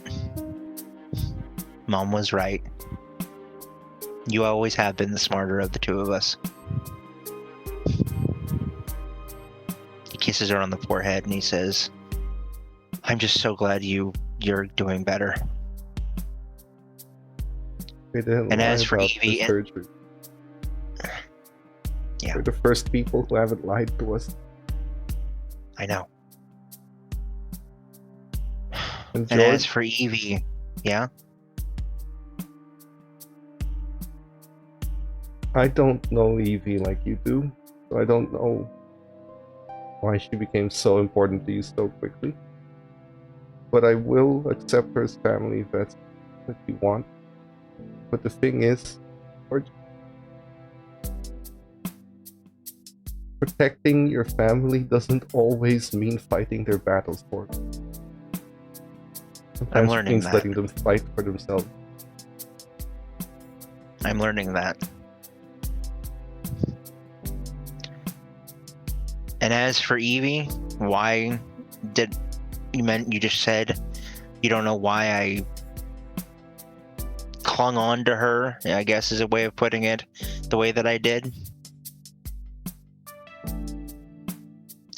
This is a dumb thing, but she reminded me of you.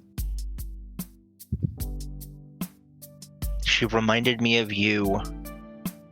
Her strength, her wittiness, her loyalty. And I felt like, since I couldn't see you as much as I wanted to, taking care of her was like taking care of you by proxy. And to this day, when I look at her, when I look at you, I see one and the other. I don't know why, but I do. And I have seen Evie go from being what she was to what she is now. And like you, overcoming the things you have, doing what you have, being who you are. I am so proud of both of you. I don't know what's going to happen. And I'm done being in charge. I don't want that kind of responsibility. But I know that if there's anything I can do to protect you and her, I will do it. And I know you can't yet, and hopefully you will never need to, but I know you can't fight, and she can. So I'm backing her up, and I know she has your best interests at heart as well. Yes, George. You owe her an apology. I know I do. That's my next step. That's my next stop. No, George. The problem is he's a replicant. He was designed to be a particular way, and all you and I have ever wanted to do was feel and let replicants feel that they have a choice. But when you decided to treat her like me, you took away the thing that you said you were fighting for. That's not fair. He gets to decide who she is, and you took that away from her. Then I guess it's time I gave it back.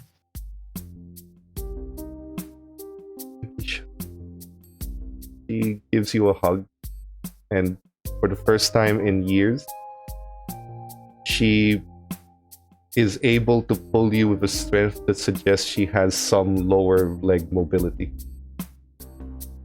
No, George she's not just- like super strong, but it feels No, I gotcha. much stronger. And she tightens it behind you. George just kind of laughs and says, "Oh man, you're gonna be running marathons in no time." It's funny, the replicants it. who created me suggested I do that at some point. You'd be good at it. You'd really be good at it. Just- I got another apology I gotta make. Okay? She nods. When you're about to leave, you'll see Elle outside. She wasn't listening, but she was waiting. Mhm. She looks to you. Trust me or not, I still have some really competent soldiers watching over. Thank you. She leaves and then walks off, leaving you to your business. George will walk over to Evie's tent. You are much better than she is because it was less invasive, so you're able to stand and basically ready yourself. Could Do you do anything? when I woke up, like, is there any kind of like a training ground or any sort of area? Yeah. You guys ever watch like Pacific Rim, that circular room where they have sparring sessions? Yes. You could go there. You could spar or take some advice. Don't spar for the first few hours, and you know those Wing Chun training dolls, like the wooden ones? Mm-hmm. Yeah. Or punching bags, or like boards wrapped with rope to put calluses on your fist. Any one of those are available here, or an exercise gym. Your choice. I think that because the sword is so new, I think that she would like use one of the wooden training dummies and like work on her sword play. I think you're gonna go into that gym and you're gonna see that Jack is already in there. Probably. He's probably the one doing the training dummy. Yep, the Wing Chun thing. Then George, when you go over to the tent, you'll see it's empty, and the guy cleaning it up says that she went to the training room if you're looking for her. So you can be directed towards her. I think you're muted. Which way is the training room? Down that hall, take a right, keep going straight. Last door at the end of the hall. Thanks, boss. And I will walk down there and Bird +2 from Birdzilla, but you walk in. Jack would be in the corner, but you will see Evie with one of the training dummies. Not training dummies, one of the like tatami mats that have been put up to test. Like you're trying to cut them, you're not fully there cutting through all three. But that's when you see George outside the door because you have perspective. You guys see each other. Okay. George will just kind of wave and say, "Can I come in?" Just kind of mouth that to you because I imagine there's a door in front of it. Oh no, you're able to enter. Like it's open, so you can just sort of walk forward and ask. I gotcha. I will just peek my head in and say, "You got a minute?" Sure. And she like she's the sword, and I walk out just so that we don't have any eavesdroppers. He's too busy with the wooden dummy.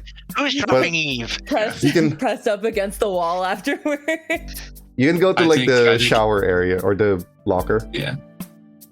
I think even if Eve would have looked at Jack, it would have almost been trance-like what he's doing, like not there, just doing the motions. So George can have some privacy. Locker rooms. George will walk over, just sit down on a bench, and just look to not even look Evie in the eye. He'll just look in her general direction and just say, "I need to make an apology, and I need to get it out before you say anything." Okay.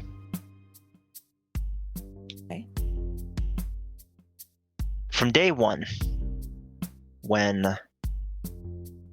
not from day one, but in the beginning, when we started working together, people have asked, you have asked, why did I look after you the way that I did? Why did I treat you differently? And the truth of the matter is, I saw in you part of my sister. And when you came over for dinner that one night, it was like I was looking at two mirror images of one another, of the same person. And despite the fact that I had the best intentions at heart and wanted the best for not only her, but you, through helping you, I felt like I was helping her. In doing that, I've realized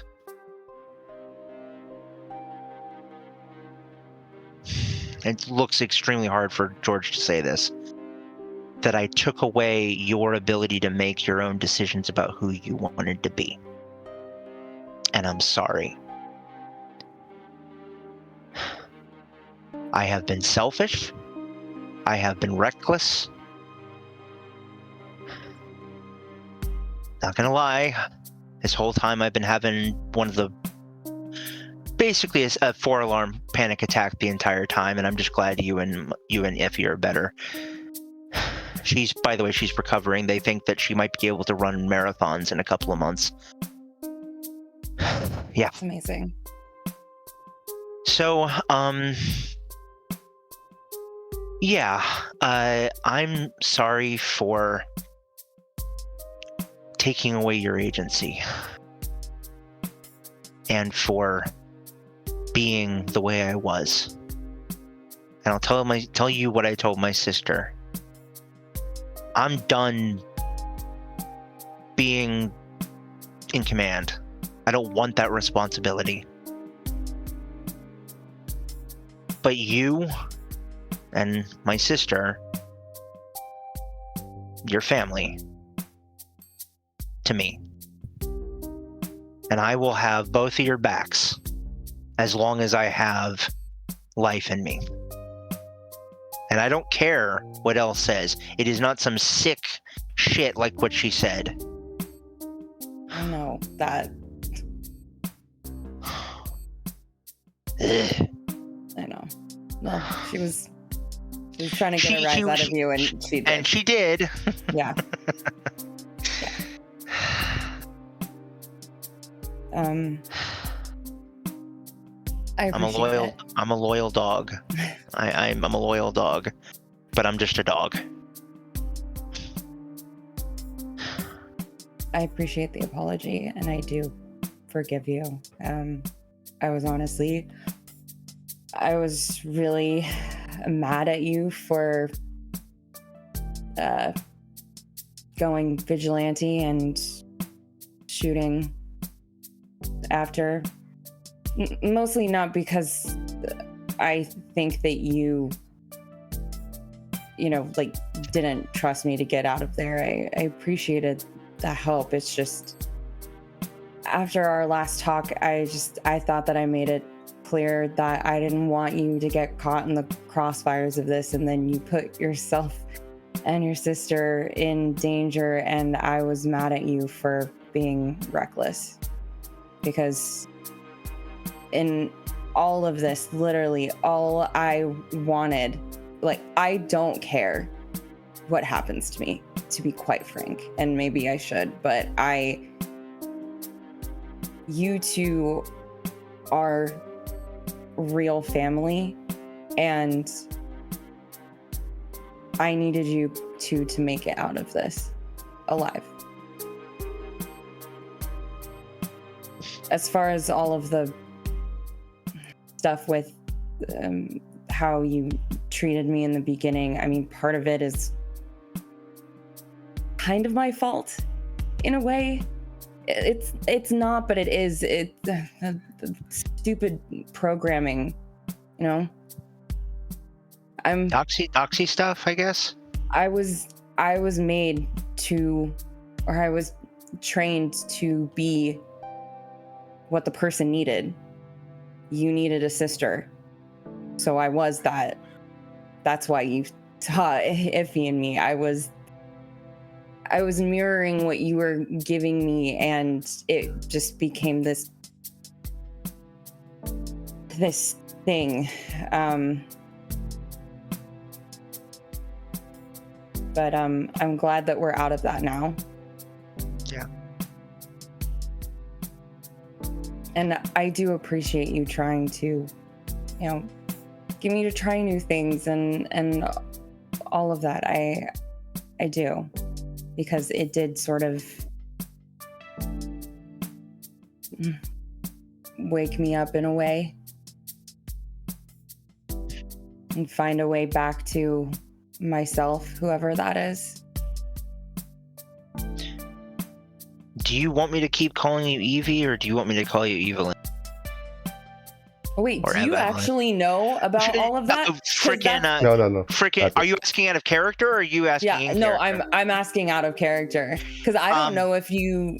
I thought that Elle basically said that when we were either in the car or in the van, or I thought that it was said somewhere where George could hear it. All she did, but all she said was about the facility and everything. She never dropped the name. Yeah.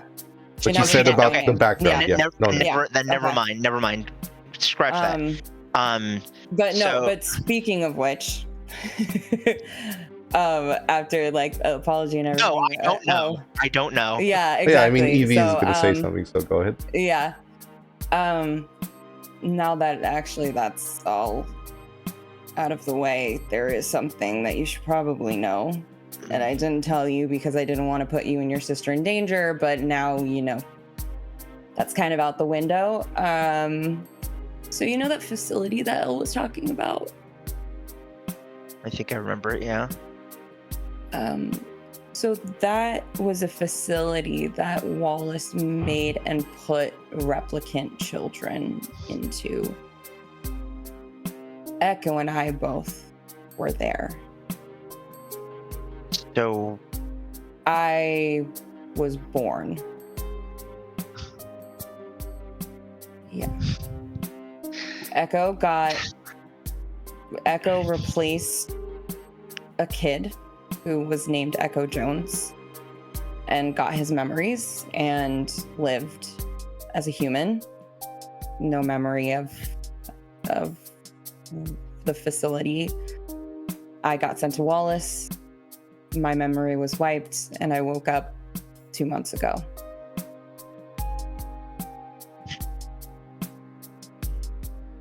But yeah, those replicant kids, I am one of them. I always knew you were human. I'm not though. He will just look directly and just with a big smile on his face and just say, "You were born." Doesn't matter what your parents were, in my opinion. In my mind. But I mean, I get what you're meaning, but I think that takes away from the fact that, you know, we are different. It's not a bad thing to be a replicant, and it doesn't make you less of a person. I'm not but saying I'm that not a human. That's fair. We are different. That's but fair. I understand what you meant, but thank you. I guess what I was trying to say a little bit more eloquently is that I feel that even though we are different, those differences add, they don't subtract. I agree. He reaches into his pocket and looks at his pack of weed cigarettes, see that he's only got like 4 left, and he's only got one other pack in his bag. He's like, "Fuck, you want one?" No, I only do the tobacco ones. Lance would be proud. The silly ones, I want to get back to training, and sure. I got you. No, it's fine. But okay. We're okay. Okay. You don't have to worry. I'm gonna go and find a bunk and crash the fuck out for a day or two. I am so fucking tired. Oh. And actually, I'll probably go back to my sister's room and probably crash on the couch, honestly, because I want to make sure she's okay. He just kind of puts his hand on your shoulder and says, "I'm glad we're okay." He'll walk off. we can skip a shift. This first shift, because there's not going to be much to do, and you're going to be given food and told to rest. Okay. Second shift, however, you're all called by Elle, the three of you. And she brings you to basically their sort of war room, the equivalent of bullpen for detectives, where they throw cases around the wall.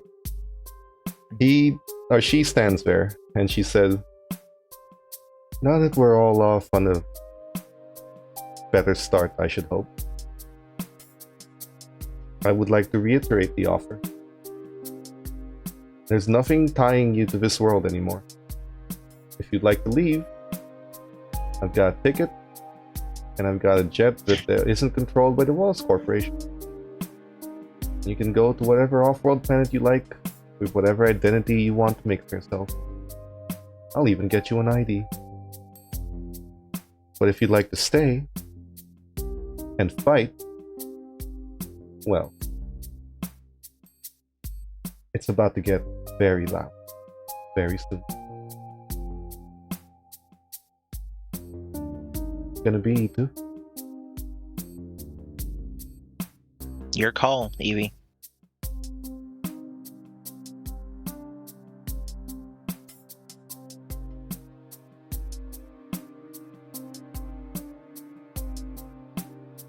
Like I said, back at George's house, I'm not running.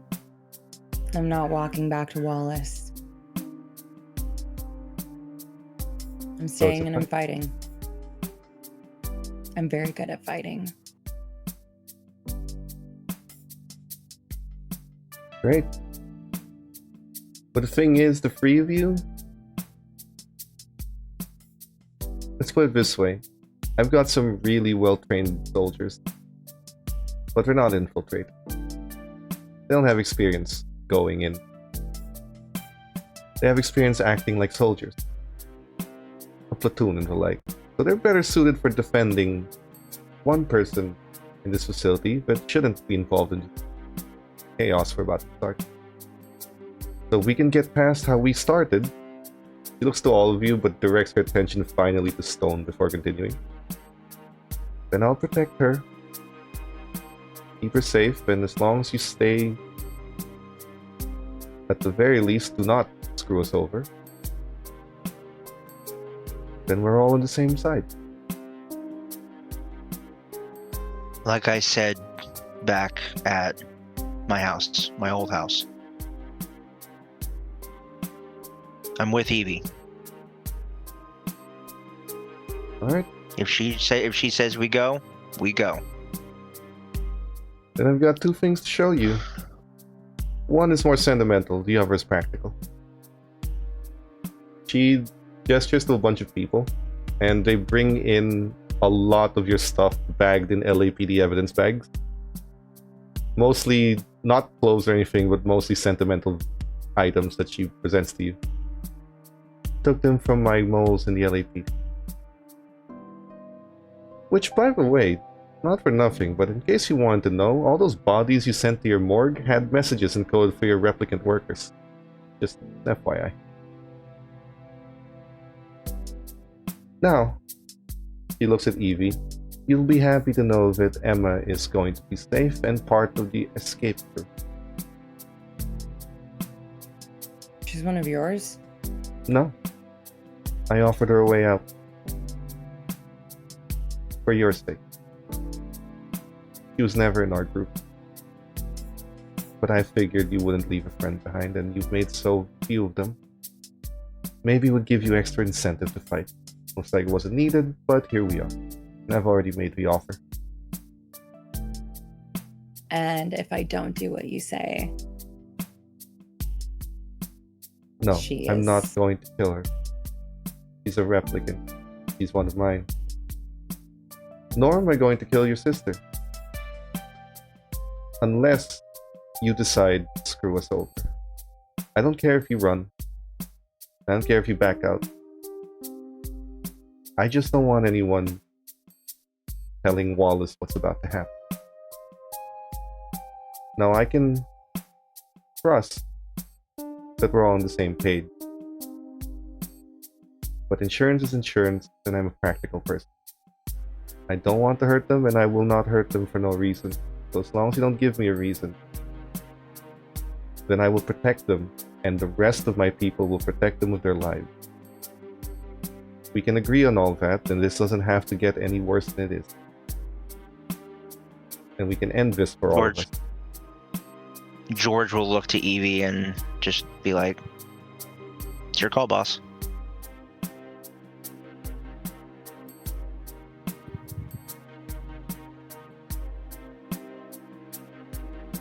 What's the plan? First, they hand you your book and a few other personal items that you never got from your party.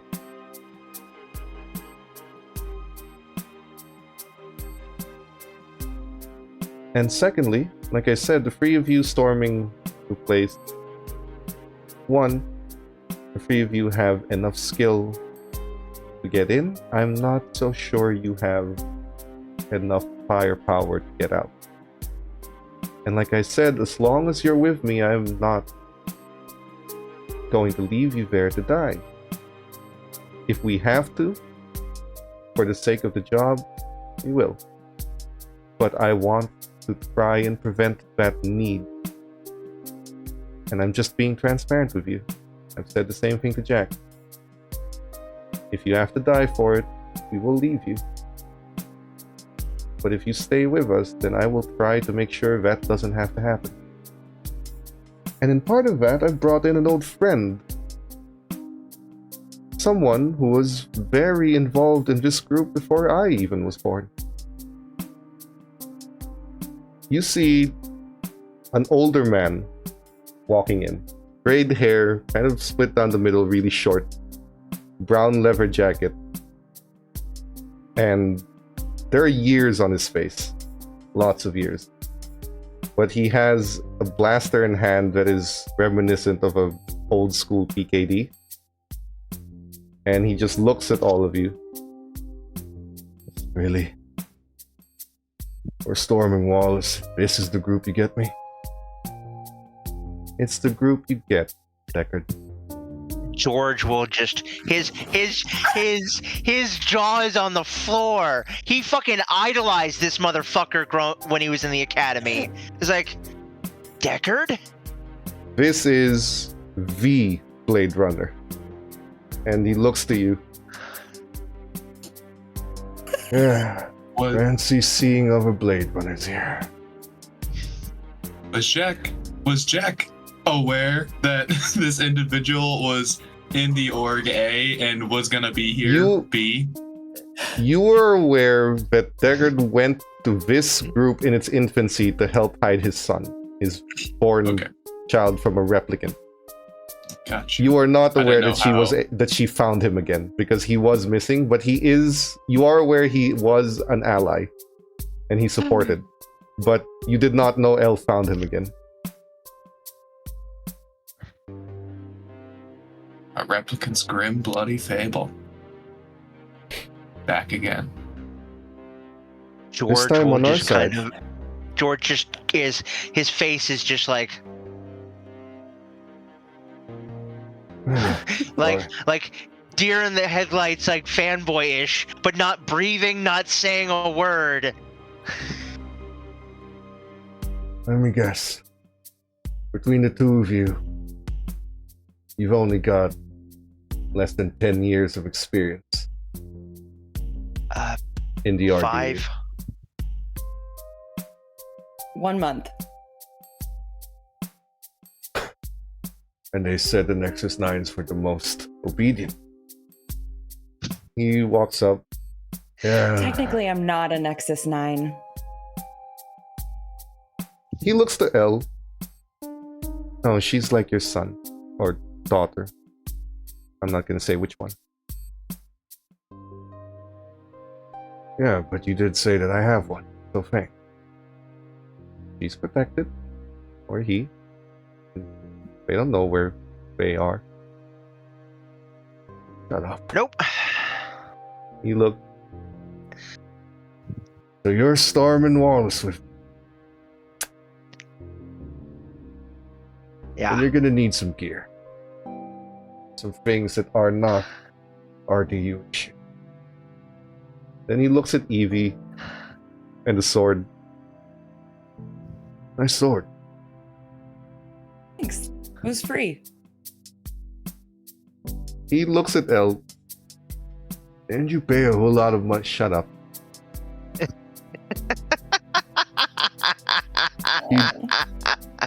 He drags a large cart in and puts it in, and he opens it with an obscene amount of bullets categorized by caliber and every weapon basically in the game.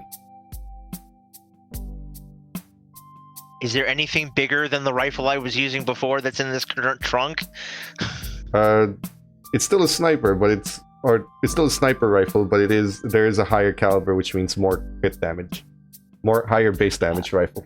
I will pick that up and like a trained marksman, put it do the aiming at nothing, checking the sights, just examining it and being like, well holy adjusted. shit.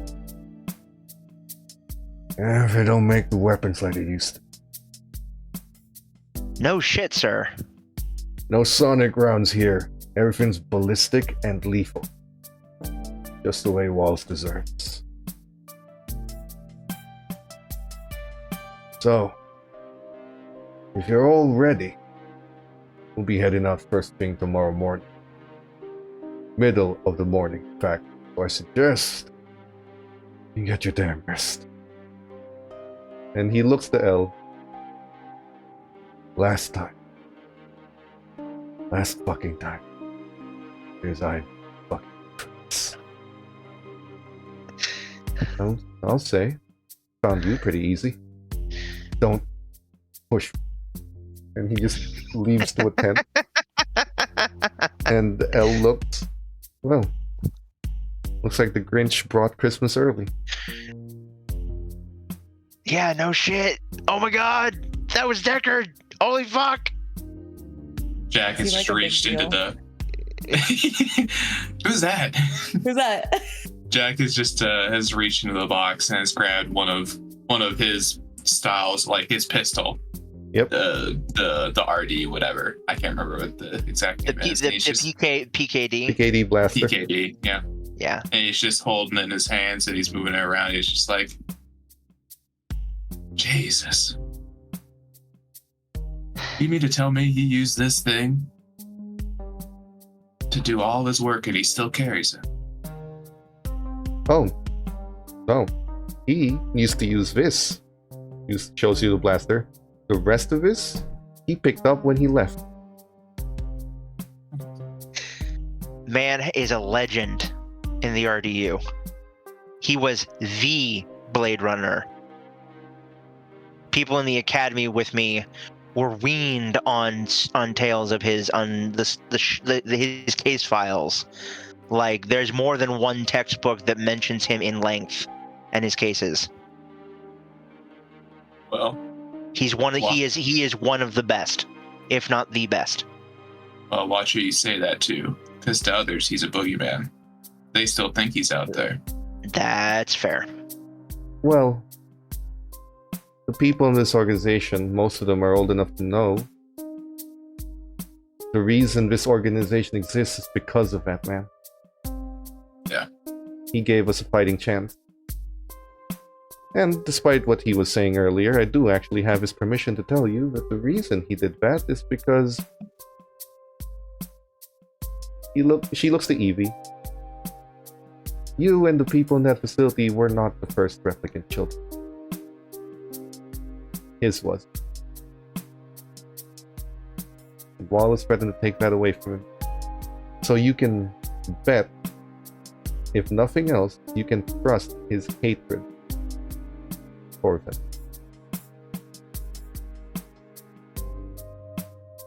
And finally, one last carrot.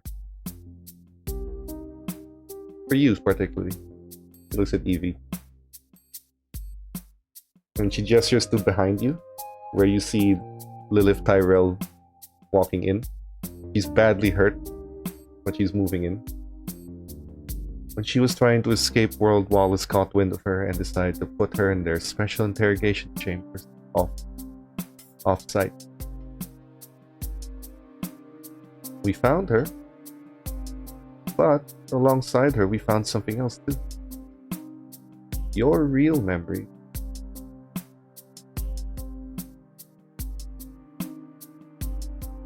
And the expert who knows how to bring them back.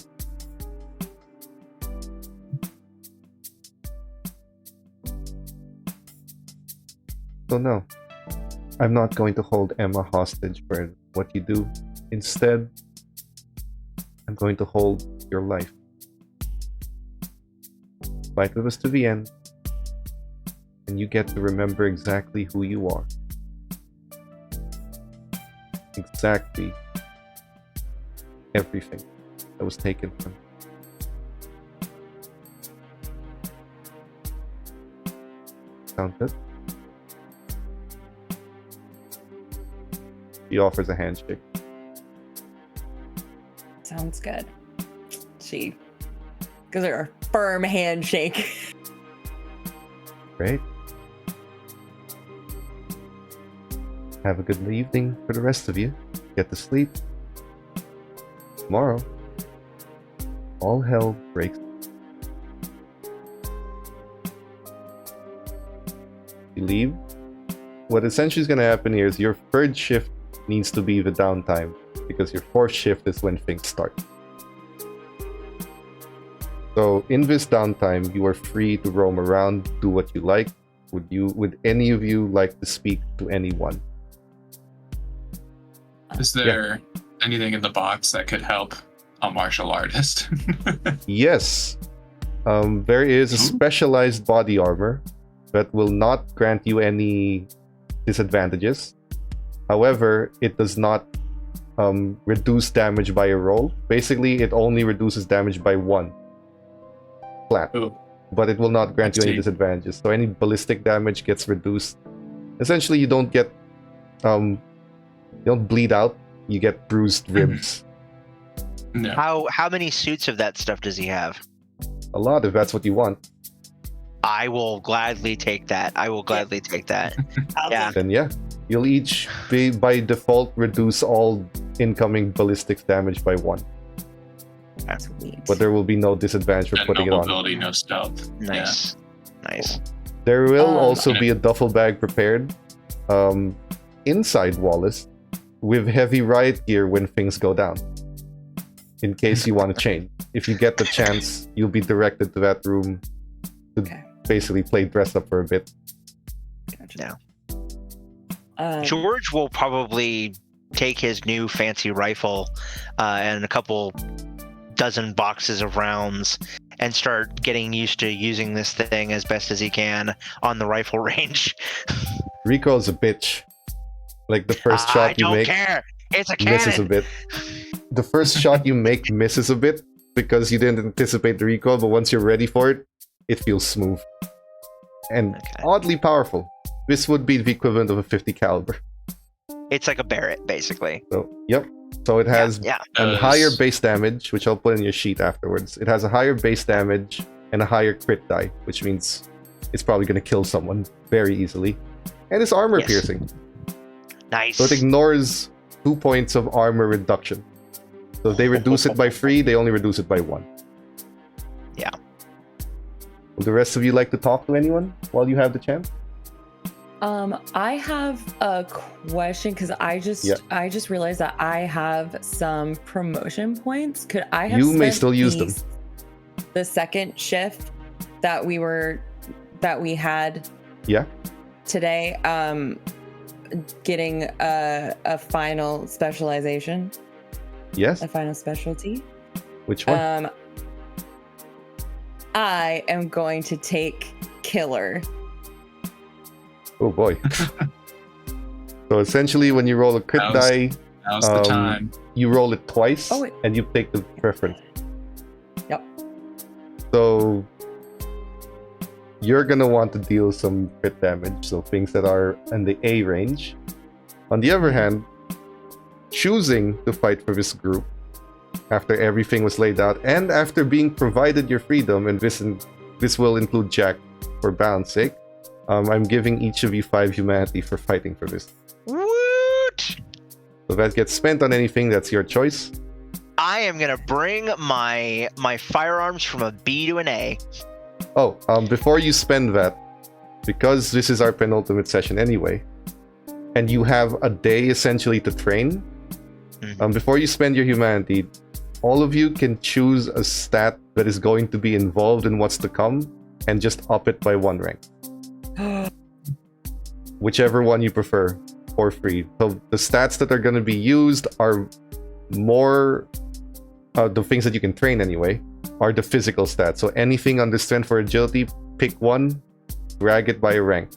If it is a C... if it's a D, drag it by 2 rank. But otherwise, drag it by 1. Yeah. I'm bringing my agility and my firearms both up to an A.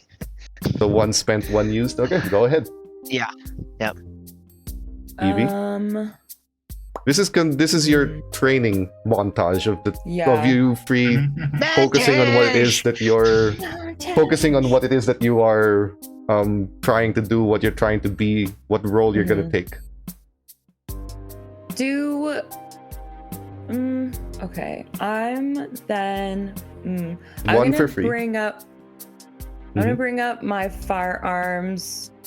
So wait, this was before we spend. Yes, you get 5 humanity, which you can spend. Okay. But you get 1 for free.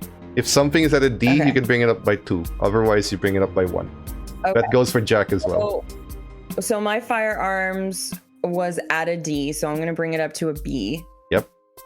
Then you have 5 humanity on top of anything you might have banked. 5 is enough to bring D to a C. Yeah, I'm trying to decide what might be better if I bring up my stamina to a C or if I bring up my stealth to a C. You are going to need a stealth at the start. Okay, then I'm gonna bring up my stealth. I mean, my agility is an A, so I'm still pretty good at stealth, but naturally, I could be better. Natural control over motor function, just not directly trained in being quiet. And that leaves Jack. I think I'll do 1 for free. And then 5 humanity. On top of what you already have. To C, firearms, and I'll put stealth to B. That's 10. So out of 5, the one for free to my firearms. Oh, okay. Yeah, and then 10 for stealth. To the 1 for free to my stealth, and then firearms I'll spend 5 on then that's 5, yeah? The D to C. Then you'll have whatever humanity points you have left to put up there, because you're gonna use them anyway. I got 2. I already spent the 5 on the firearms one. Great. So again, this whole montage of you guys just training for first and second shift, figuring out how to use these weapons, learning to basically do what is ostensibly one last job. Will let any of you talk to anyone on the downtime when you can finally relax and you've done as much as you can to prepare for what's to come? George will go to Jack and to Evie and say, this might be the last time we see each other alive, the last night at least. You guys want to share a drink together? I got 1 bottle in my bag. I'm not opposed. May as well. I lead us all into the mess hall, take out 3 mugs, and takes out the most expensive bottle that he could possibly find in his liquor cabinet, which is a 69-year-old Lafroig. Oh, when she took all your stuff, she actually brought the entire liquor collection. Oh my god! Priorities. Love it. Priorities. It's the thing that the LAPD didn't put in the evidence locker, which means it was the easiest thing for them to take. So it's all in a box collected. Which there's like over 100 bottles in that box. Isn't that great? I'm like, okay, apparently we have a lot of booze. We each get a bottle? Sure. He reaches in and he's like, you like sweets? Do you like sweet stuff, Evie? Yeah. He'll take a bottle of Crown Royal and hand it to you. What's your poison, Jack? Jack's just holding up this bottle, and he's just like, this stuff will kill you, but I guess I'll have a couple. We're probably gonna die tomorrow, so... Speak for yourself. Not if I never can die. help it. Deckard walks forward and takes a bottle for himself unceremoniously, and then just leaves all of you. Is it a Johnny Walker? Yeah. Is it Johnny Walker Black? It's Johnny Walker Black. He takes it, course and then it he is. just looks like, you ain't going to keep all this booze to yourself. And he just takes it and No, leaves. please, sir, take whatever you want. He just takes it and leaves while he takes an entire bottle for himself. That's fine. Exactly. Take me with you. You're good, it's so cool. Yeah, So- Jackal wince after like every drink. She's like, ugh. I assume Clearly not a that booze man. Jack, coming out of training, you're doing your martial arts, you're testing firearms, you're like probably shirtless or in some sort of Yep. coat. So you guys can see all of the nasty scars that line his body. That's a lot that Jesus, are certainly dude. not bullet wounds. George will Scars. see that and just whistle. He'll be like,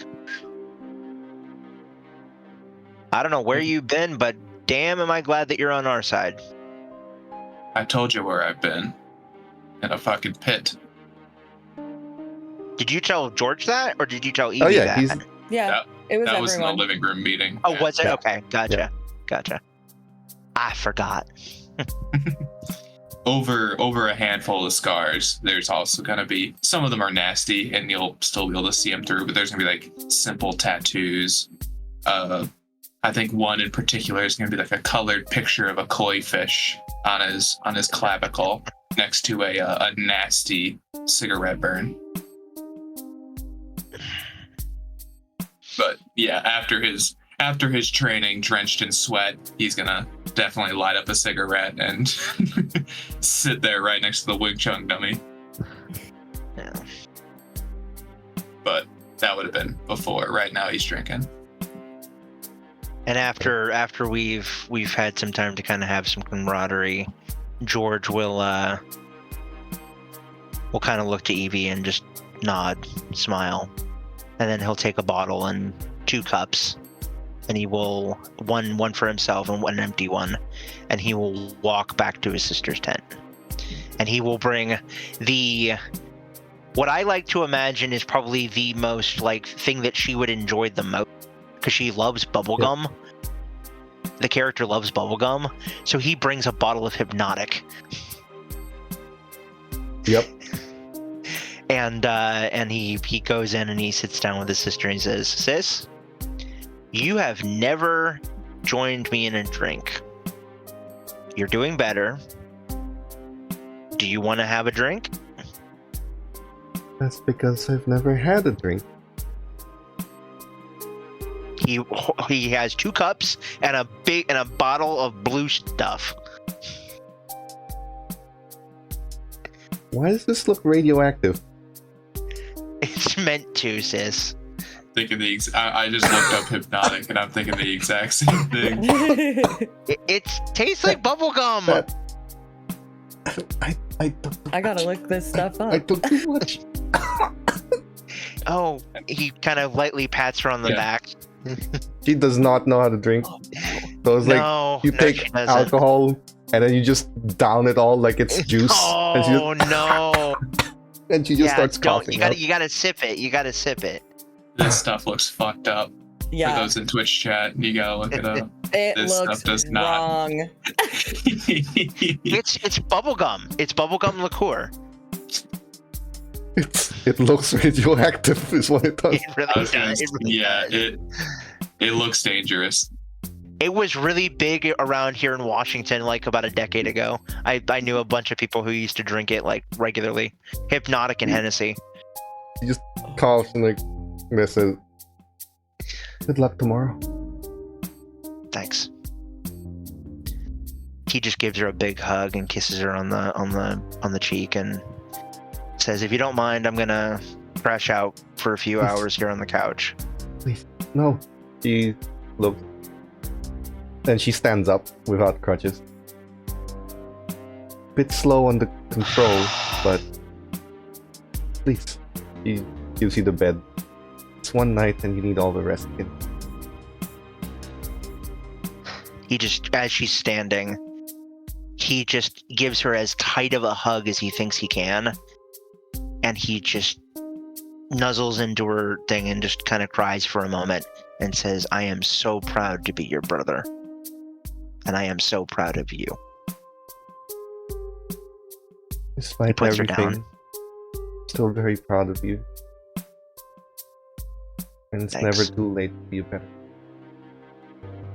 I'm trying. It's a new Let's leaf that I'm turning over, I guess. I'll start by getting some actual sleep. Yes, Okay. it's the bed. He goes, he lays down in the bed, she tries to say something, and he's already... Okay. The rest of you need to talk to anyone? Yeah, Evie was gonna stay at, I guess we're at like a table, or I don't know where Yeah, there's like a we're mess standing. room area where you have a table Yeah. with a bunch of People liquor walking bottles. around. Yeah. Yeah, and she's gonna say to Jack, don't worry about not liking the taste of alcohol. I didn't like it at first either. It does grow on you though. Bad memories with alcohol. None too interesting either. But regardless, I would hate to be the stick in the mud. But does Jack know that Evie is called Evelyn at this point, or no? Yeah, you are aware of that file. So, Evelyn, does Jane know BJJ? Or does Evelyn know BJJ as well? Evie does. I don't know, maybe I'll feel different after I get my memories back, but I don't necessarily feel like Evelyn. Evie feels right. At least for now. But Fair enough, Evie. I do know jujitsu. Are you looking to spar? Yeah, we're sufficiently numbed up, and I hate sitting down for too long. I gotta at least test your mettle. I won't hurt you, don't worry. Unless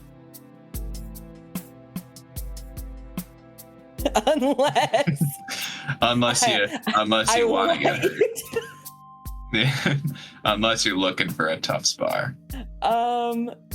No, I don't really want to go into a deadly assault injured, so but maybe when we make it through to the other side we could actually do some damage. All right, let's go. Both of you do hand to hand, and both of you do it at disadvantage because you're drunk. But Sure. mine's at regular. So Because- actually, both of you are regular, so both of you do hand to hand. Because we both have the martial arts. Ooh. Yeah. Oh. Jack is just gonna stand up, his very triangular shape, wide shoulders, thin waist, long legs, is gonna just like hold his arms out, almost like, one forward, one back. And just in this mess hall, like people walking by, whatever. Go for it. Let's do this. An unarmed roll. Oh wow, yes, hand to hand. Both of you are capable of pushing twice as replicants if you'd like to. Come on. And then Go ahead, no Jack. advantage, right? Nope, No advantage. just regular roll. Okay. Would you like to push that? Are you feeling petty? Build up. Oh yeah, I'm feeling petty. Evie, would you like to push as well? Each of you get 2 pushes as replicants. Or are you willing to risk stress to prove a point? I got origami. Go ahead. I got smokes. Still free to free. How much do the 2 of you want a decisive winner? Still free. Jack, how much do you want a decisive winner? Jack isn't one to lord it over anyone being the strongest. He's just more interested in seeing how well Evie's doing. So both of you have a critical and a success. Which means for this friendly little spar, it is a stalemate where neither of you get the upper hand. And it kind of ends by the grace of alcohol finally hitting your system. And your body realizing how much you've actually had to drink before this point. Yeah, I imagine not drunken master style, but the sort of like the eyes are gonna like go up, and he's gonna go like, ugh. The floor starting to get like uneven. Yeah. At some point, you guys bump into a dummy that you strike, thinking is your opponent. Oh, I like to imagine that we're just still in the mess hall. No, yeah, we're just Never like mind, you broke a chair. It's all grappling. Like we're not punching or anything. It's all like we're just basically holding each other, trying to choke each other out. Well, the thing is, like, you hold, reaching out you arms throw, to try and grab. this throw's happening, chairs are being broken, you kick one off of you go back into a grapple, and all the others are just watching like, what the fuck are these 2 doing? Yeah. Jack gets thrown, rolls on the ground, stands back up again, etc. Yeah. So but after ultimately, that, no one is the winner. You need to get to your beds. I'll call it. Okay. I feel the world spinning. Yeah.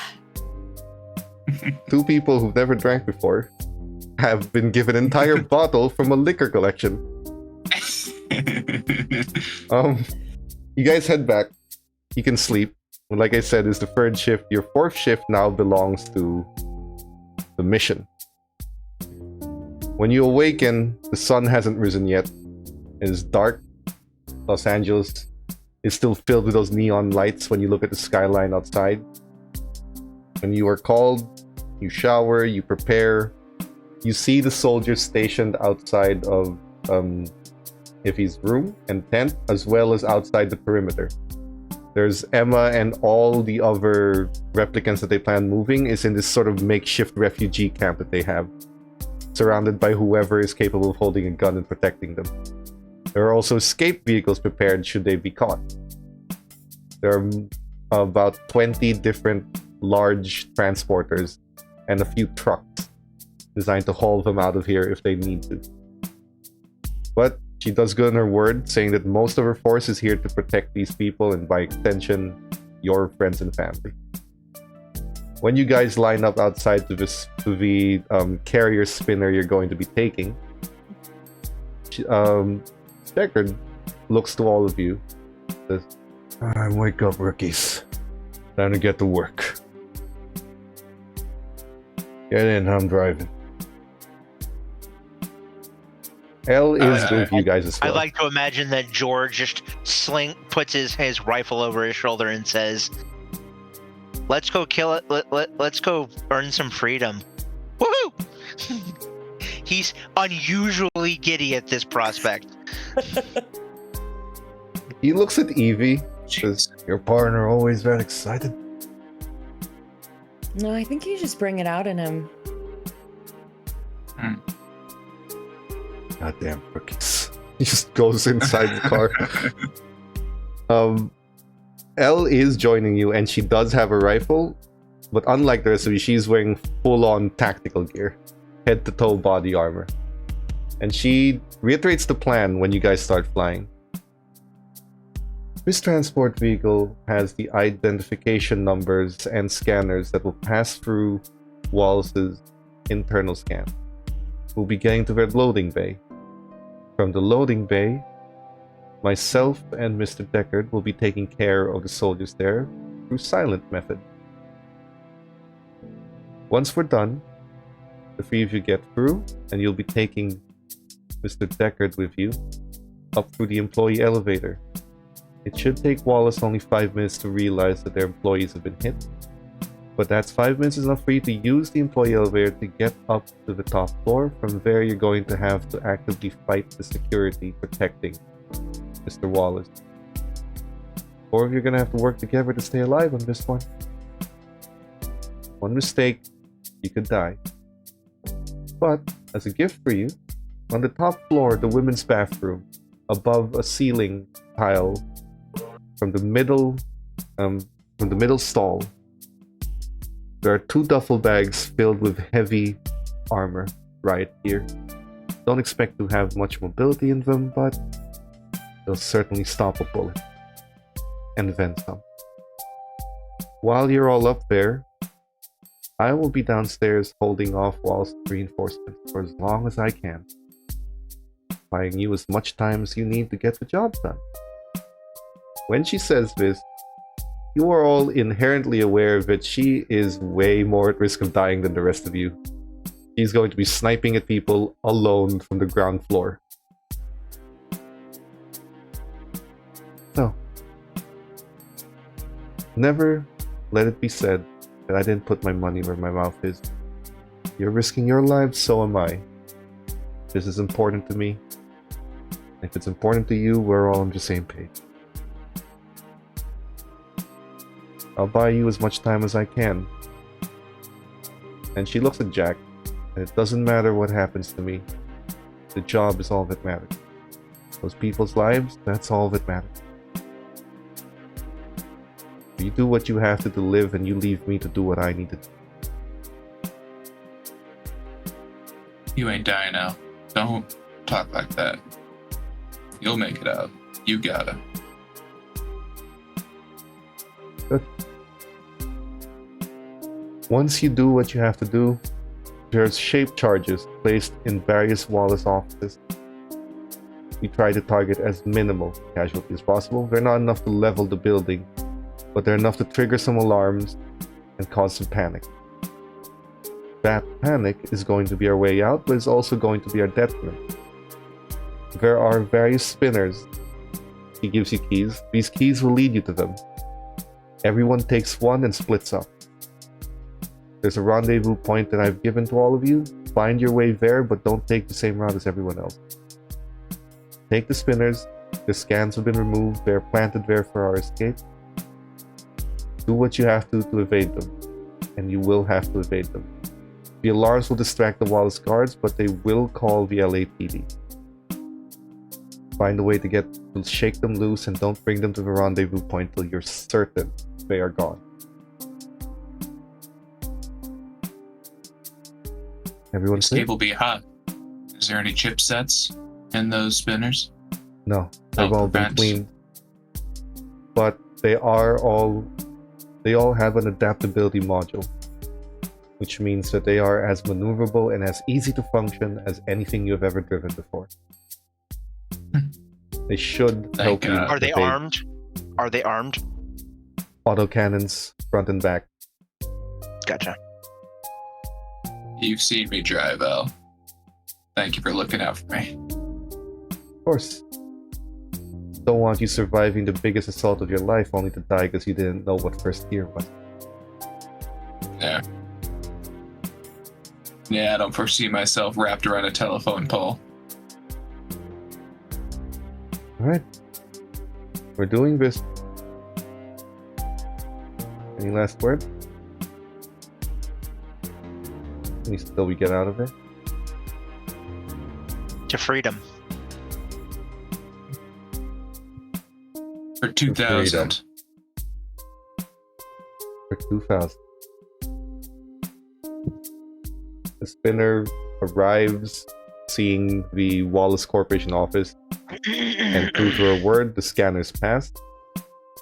Deckard, who has a bit of a hat and face on, has an ID. The badge passes. You get it in the loading bay, and she just says, Hey, old man. Showtime. Fuck you.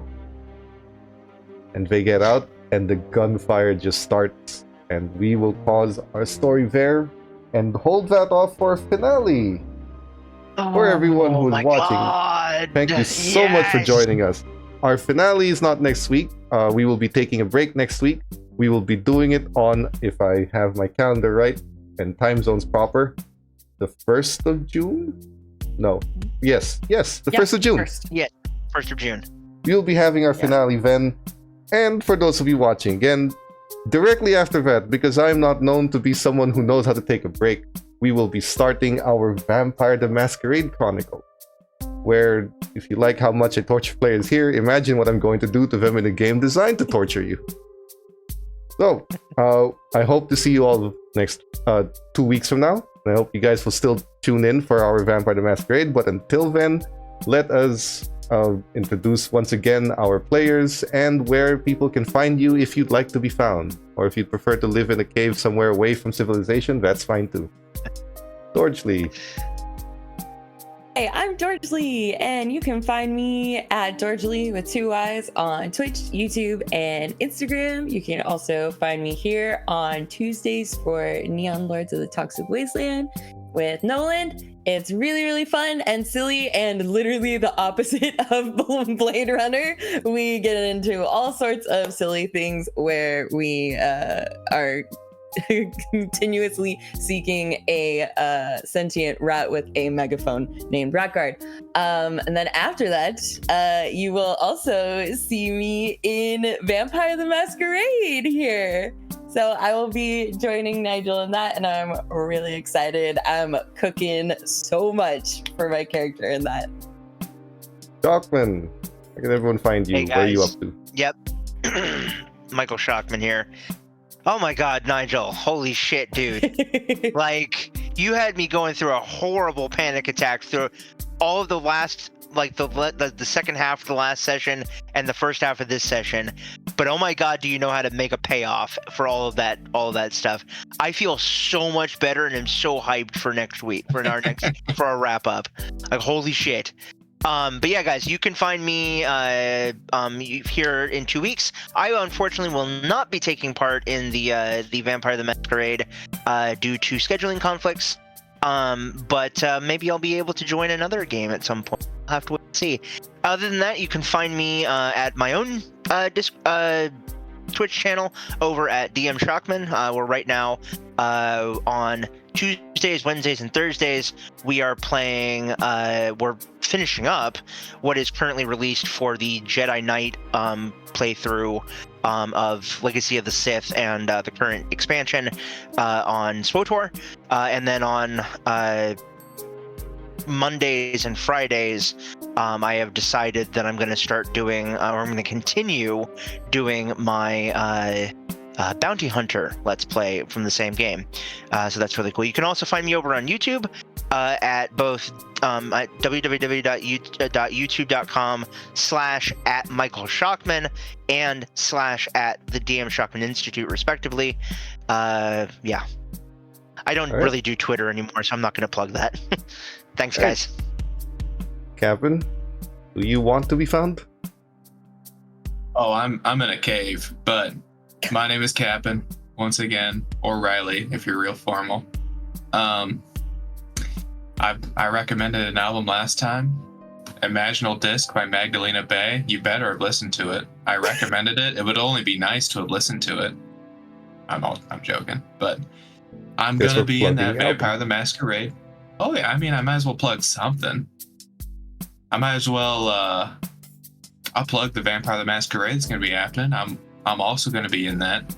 Me and Dorge have been cooking characters once again. So if you like some Captain and Dorge interaction, there's going to be some interesting pieces there. Yes. And in spirit of that, I'm going to recommend one more album. That's Light Clockwork by Queens of the Stone Age. Very vampiric, very rock, very good. So I'd recommend not wrong. that. I've listened to it. It's a banger. It is a good one. That vampire game is going to be the same time slot, same day, and like I said, I don't take breaks, so we're going to go jump right into it right after we finish this game. Unless, of course, the players need a break from whatever happens next week. 2 weeks from now, we'll see what happens. But tentatively, that's about on the Sunday after. See you guys again in 2 weeks for the finale of this campaign. Thanks to everyone who has kept up with us. Join our Discord, have some fun.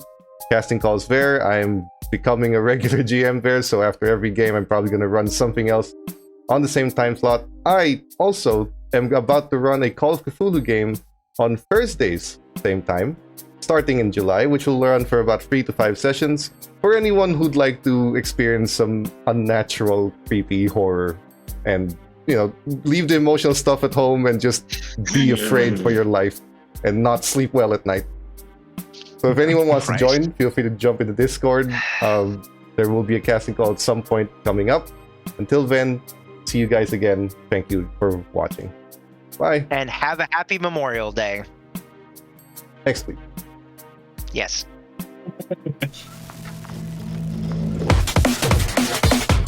Cybernation Uncensored.